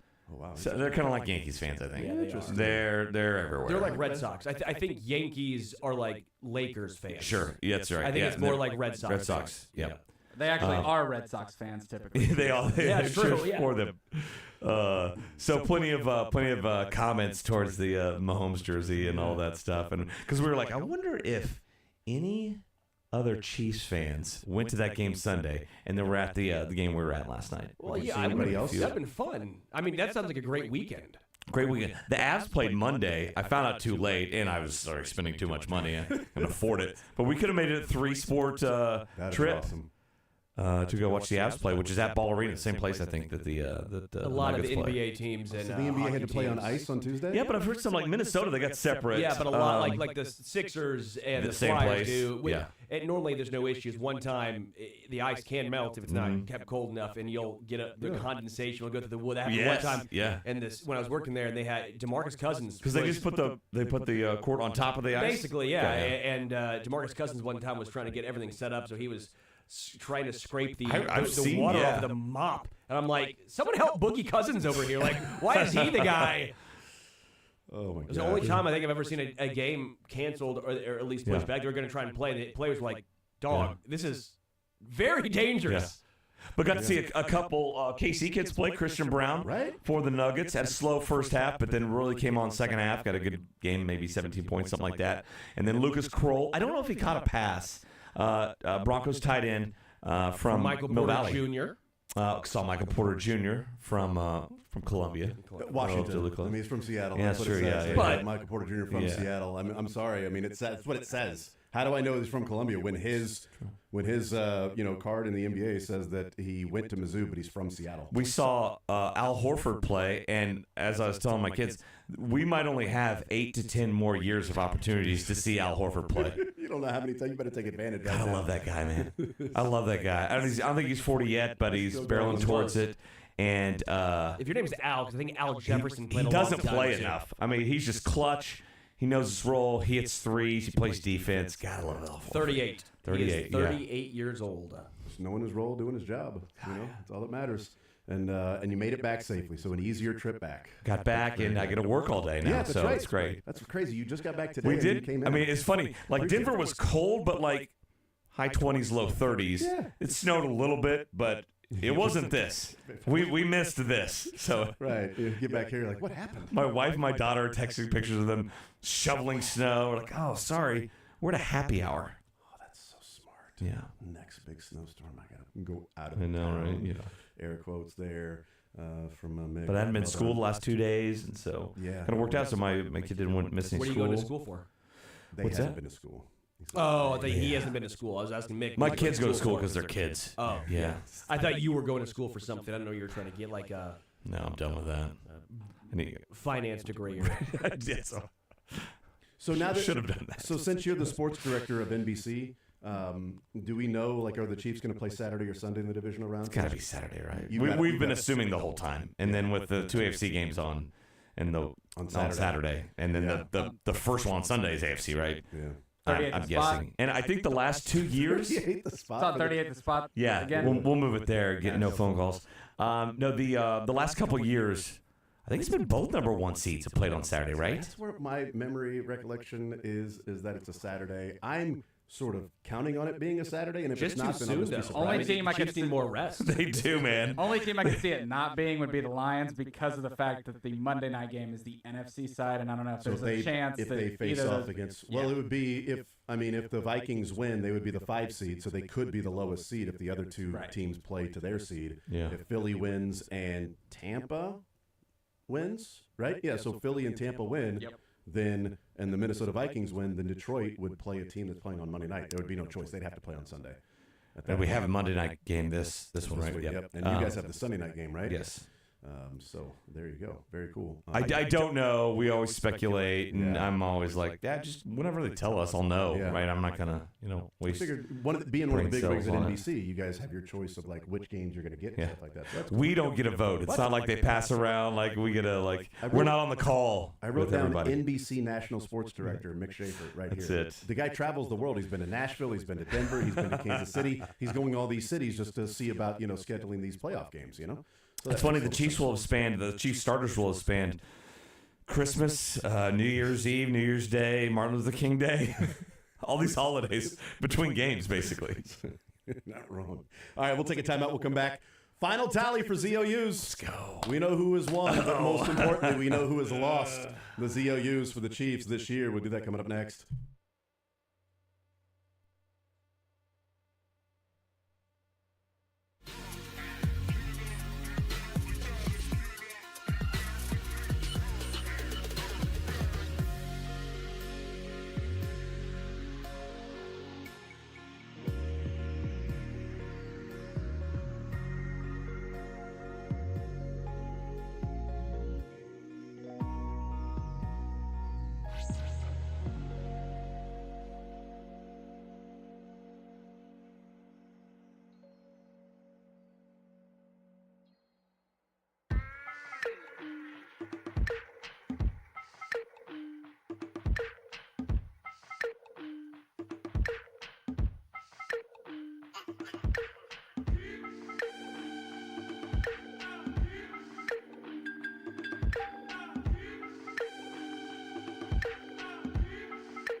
All right, let's look back at the ZOUs with the Kansas City Chiefs. And this season, I cannot believe the season is over already. And we were talking about who the winner, and really, it's who the loser of the ZOUs are. You know what I mean? You don't have to be the fastest swimmer. You just can't be the slowest. Don't be the slowest gazelle. That's exactly right. So we will go through our over-unders and what we had for the Chiefs this year. We start with Patrick Mahomes. We set his over-under at just under 4,400 yards. He did not get to 4,000 yards. Yeah. Every one of us had the over. That didn't matter. Touchdowns, we set at 34.5. He got to 26. Every one of us had the over on that one. Didn't matter. Interceptions, we had it at 12.5. I laughed at that, by the way. Yeah, I don't think over. Yeah. Interceptions, we set at 12.5. And I think 5 weeks ago, Mahomes had 11. He stayed there. And it was like, yeah, but he can only have one more interception. He had 0 interceptions. Sterling and I had the under interceptions. Good job. So that was a switch of a point, because when we did that update, you guys had that point because you had the My over. only hope. Isaiah Pacheco, yards from scrimmage, 1,100. We all took the over. He finished with 389. We all had the over? We all had the over. Wow. Total touchdowns for Pacheco, 8.5. We all took the under except Mick. Mick had the over with total touchdowns. Oh, I'm going to lose then, huh? Of Pacheco of 8.5. He ended up with 1. So What was that? Yeah, one touchdown. Yeah, one of them. Yeah. So he Injuries killed a lot of these. Yeah. He was 8 away from breaking that one. Travis Kelce, we set at 1,000. He had 823. We all had the over except for Dylan had the under for Travis Kelce. Travis Kelce touchdowns of 8.5. I don't think I've won one yet. He had 3. You guys all had the under for Travis Kelce's touchdowns. I had the over. All I three lost of us that did. one. So all 3 of you I guys got had the one. under. So you got one, Mick. That is your first one. Thank by you. the way. The leading wide receiver, receiving yards, 950. It ended up being 638. Yeah. I was the only one with the under. Everybody else went over on Rashee Rice is going to get to 1,000 yards, right? I thought Rashee Rice and Hollywood and Xavier and Kelce would split all of the yards. I tried to tell you guys. Touchdowns, leading wide receiver touchdowns, 6.5. Had to be receiving touchdowns. We talked about that. I was the only one that took the under 6.5. You guys took the over. Xavier Worthy ended up with 6 receiving touchdowns of the 6.5. That was well done by us, by the way. 6.5. Well, not me. Leader was 6. I'm just talking about us setting the line there. Well, you Gonna setting go the ahead line. and say yeah. it. I feel like we should count Xavier Worthy's rushing touchdowns as well, right? We talked about it. Right. I Leading need that. receiver. I need that. Leading receiver receiving touchdowns. Who leads the wide receivers in yards? We all took Rashee Rice. That was Xavier Worthy. No points for anybody. Receiving yards combo. You had your choice of Kelce and Worthy or Hollywood Brown and Rashee Rice. We all took Brown Rice. And it ended up being Not even close. not them. It ended up being Travis Worthy. Xavier Kelce. Xavier Worthy, we set his 50-yard touchdown receptions at 0.5. The only one that took the under was Sterling. He did have more than 0.5. He had 1 against the Chargers. That point has been in there since, what was like a 52-yarder? 54. He just crested it. Don't doubt it. No, it was 54. But it was 50. That So one it was hurt me. 50. That hurts hard. Chris Jones sacks. We put it 10.75. He had 5. Sterling and I had the over. Mick Not and looking Dylan good with for the old boy. unders. George Karlaftis sacks. We also set it 10.75. He ended up with 8. I was the only one that went under on Karlaftis. The rest of you went over. Team defense sacks. Oh, We set it 50.75. They got to 39. Sterling went over. The rest of us went under. helps. 50.75. Sorry, I was bullish on a 15-1 team, boys. I'm not going to apologize. Team- Apology accepted. Team defensive turnovers forced. We set it 26.5. With that huge defensive turnovers the last few weeks, they ended with 26. No way. Yes, I was the only one that went over. The rest of you guys went under. They had 26 turnovers. They we got it? You guys got it. They that's needed right. 1 against the Broncos. 1 turnover against the Broncos to finish with 27, and I would get the point. None of you guys would get it, but that wasn't the case. Huge. Wins, we put it 12.5. They ended up with 15. Sterling and I went over. Dylan and Mick hated the Chiefs this year and went under 12.5 wins. No way. You No guys way I would have went said 12. that. You went 12 wins. I went over on like every offensive stat. And I was like, somehow they're not going to And No then way. Chiefsaholic, we put it at 15 Oh, and no, a half this one years. does not count. It absolutely Yeah, it does. counts. We all agreed on it. 15 and a half years on Chiefsaholic. He got 17 and a half. Dylan and I and Mick all went over. Sterling went under because he was rooting for Chiefsaholic. This does he not defends him. count. He doesn't think he should be in jail. Yeah, He's I remember they interviewed you in that constantly. You said he was documentary. kind of a god, right? Isn't that Yeah. what you said? He This was kind of a god. I'm going You went to go under. Heroes Travis. Fallen. I'm I going believe for sure. Travis Kelce on this show. You better get the bleep button ready because this You went is under. bull. You went under. It's not our fault. You were defending him. Yeah. You were believing in his you were there for the Hail Mary from his lawyer. You were up against it in the fourth quarter. You while were the trying other, to block that big blitz Yes. from the U.S. government. The other team was taking knees, and you decided that you were going to sack the quarterback I and hate this. strip them of anything they had against Xavier I hate and this. win and get Thought fewer this was than a joke. 15 and a half years. Do not think we're going to count this for the ZOUs. That's not true. We all agreed on it. We all before Yeah. we even set the line, we all agreed we would do it. Run the tape. Check tape. Check tape. Bullet. Check tape. I was amazing in high school. Check tape. Check tape. Check tape. All right. I think I so, still might have lost, Sterling. so there we I go. don't think so. I think that got you. Final tally. I think the Xavier one got you. I think Maybe is that I it? think that was the one. Final tally with 9 points and coming in first. Jason. I ended up with 9 points. That interception flipped everything for me. I was going to finish second behind what ended up being Dylan, who had 8 points, finishing second in our Chiefs ZOUs. If I finished last with all the NFL stuff I watched, then that is a indictment. for sure. Yeah, if Mahomes would have thrown one interception, you would have had 9, and I would have had 8, so you would have ended up winning. A final score of 6-5. Mick had 6 because of Xavier. 6-5. It's because of Xavier. Coming in third place. Do we announce third place or who lost? I lost. I know because I had 5. I think you announced third place. Third place with 6 points is Mick Schaefer. God, I loved it. And I fourth, think my parents, God first, really, Yeah, and right. then my parents, and then Xavier for Xavier and his lawyer. for absolutely. And his lawyer. That's it, screwed yes. me. Really, you're the one. Yeah, way to really feel victimized by Chiefsaholic, Sterling. Nice job. Way to Throw make it another about year you. on there for him. Way to make it about you. They did that 2 years more than what we said it I feel at. like it's maybe more the Chiefs' defense that you bet on, or Yeah. or Yeah, I bet- Mahomes. It's Yeah. not like he Jones got and- like just a few more months than what we set it at. He got 2 extra years than what we put It was it at. close. We put it at 15 and a half. The guy got 17 and a half. It's close. So Sterling ends up with 5 points. What do you guys want? Sterling was very close to ending up with 4. If Mahomes would have thrown one more interception, That was Sterling bad. would I have was had- very bullish. But I on the would have been defense. down. I would have been right one You, more. well, you would have been up 1 because you had the okay, I had over. interceptions. Gotcha, You would have yeah. had 7.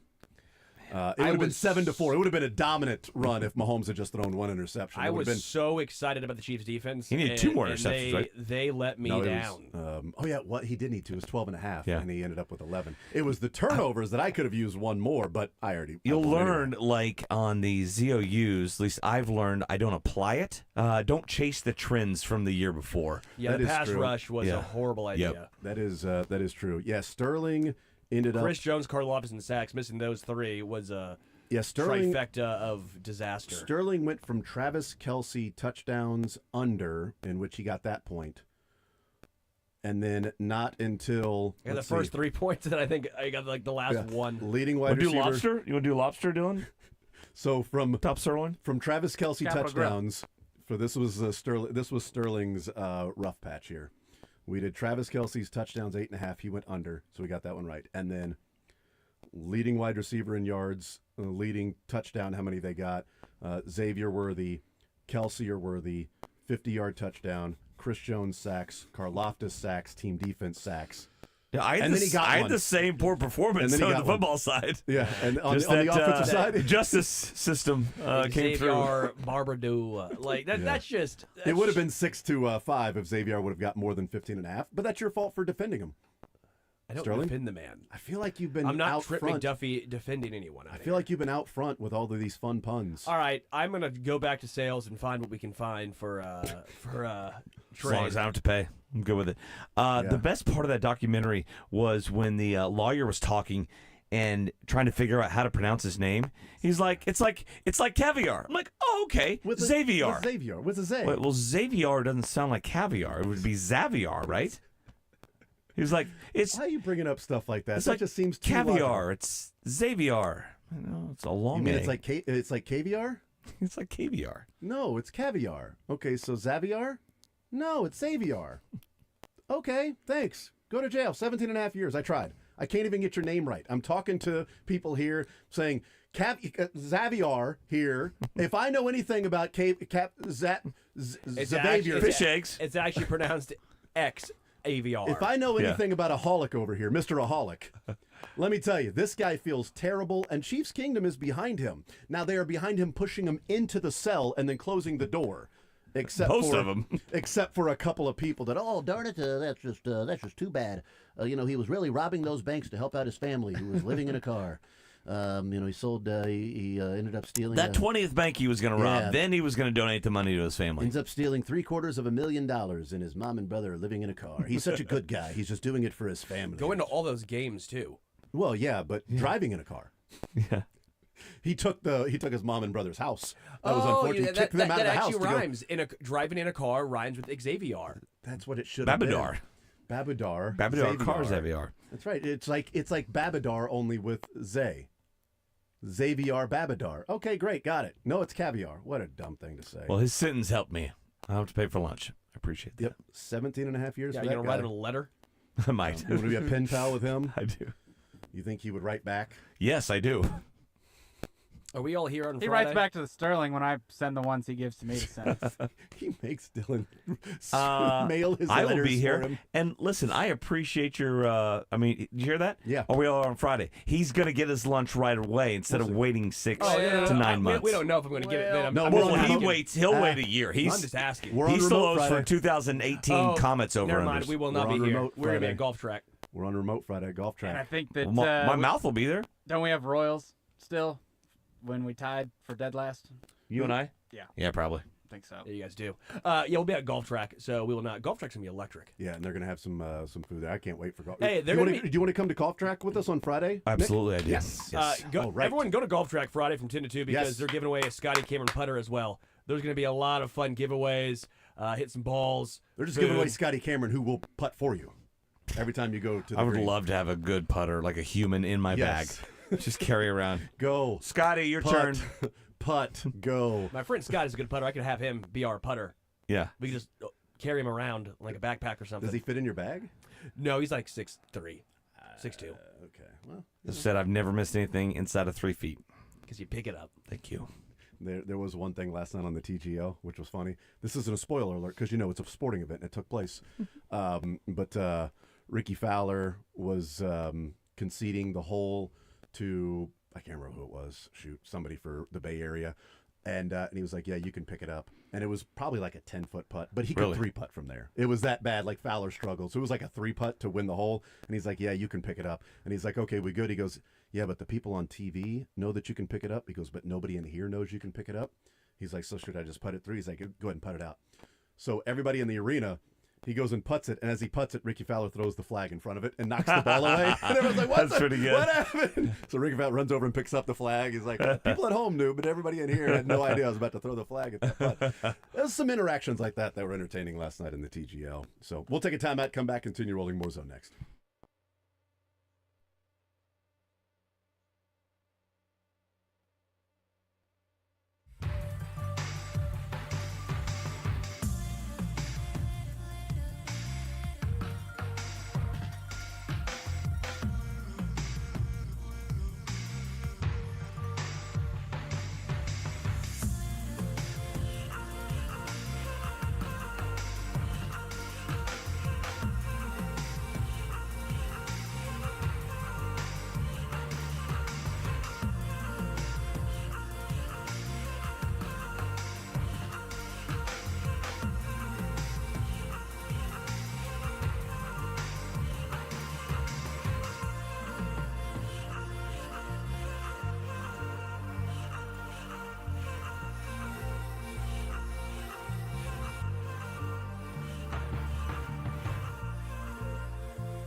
as they take on Arizona State at 8 o'clock right here on Sports Radio 810 WHB. College football playoffs underway tomorrow. Who you got, Mick? Notre Dame or Penn State? I've got Big Ten the whole way. Okay, Penn State versus Ohio State. Yeah, to get to the finals. Wow, all Big Ten final, which is what most everybody predicted with the SEC final. That's what I think if Texas was playing Penn State, I'd favor Texas. So like I think Penn State's like the third best of the four, but I think they'll get the final two of the eight. I thought Penn State was like maybe the fifth or sixth best, but they got to the final four. They've had a nicer path than others. It's crazy that we look at this playoff and the different teams people picked. Either Notre Dame or Penn State will play for a national title. It's crazy. Thank you, Mick. You bet.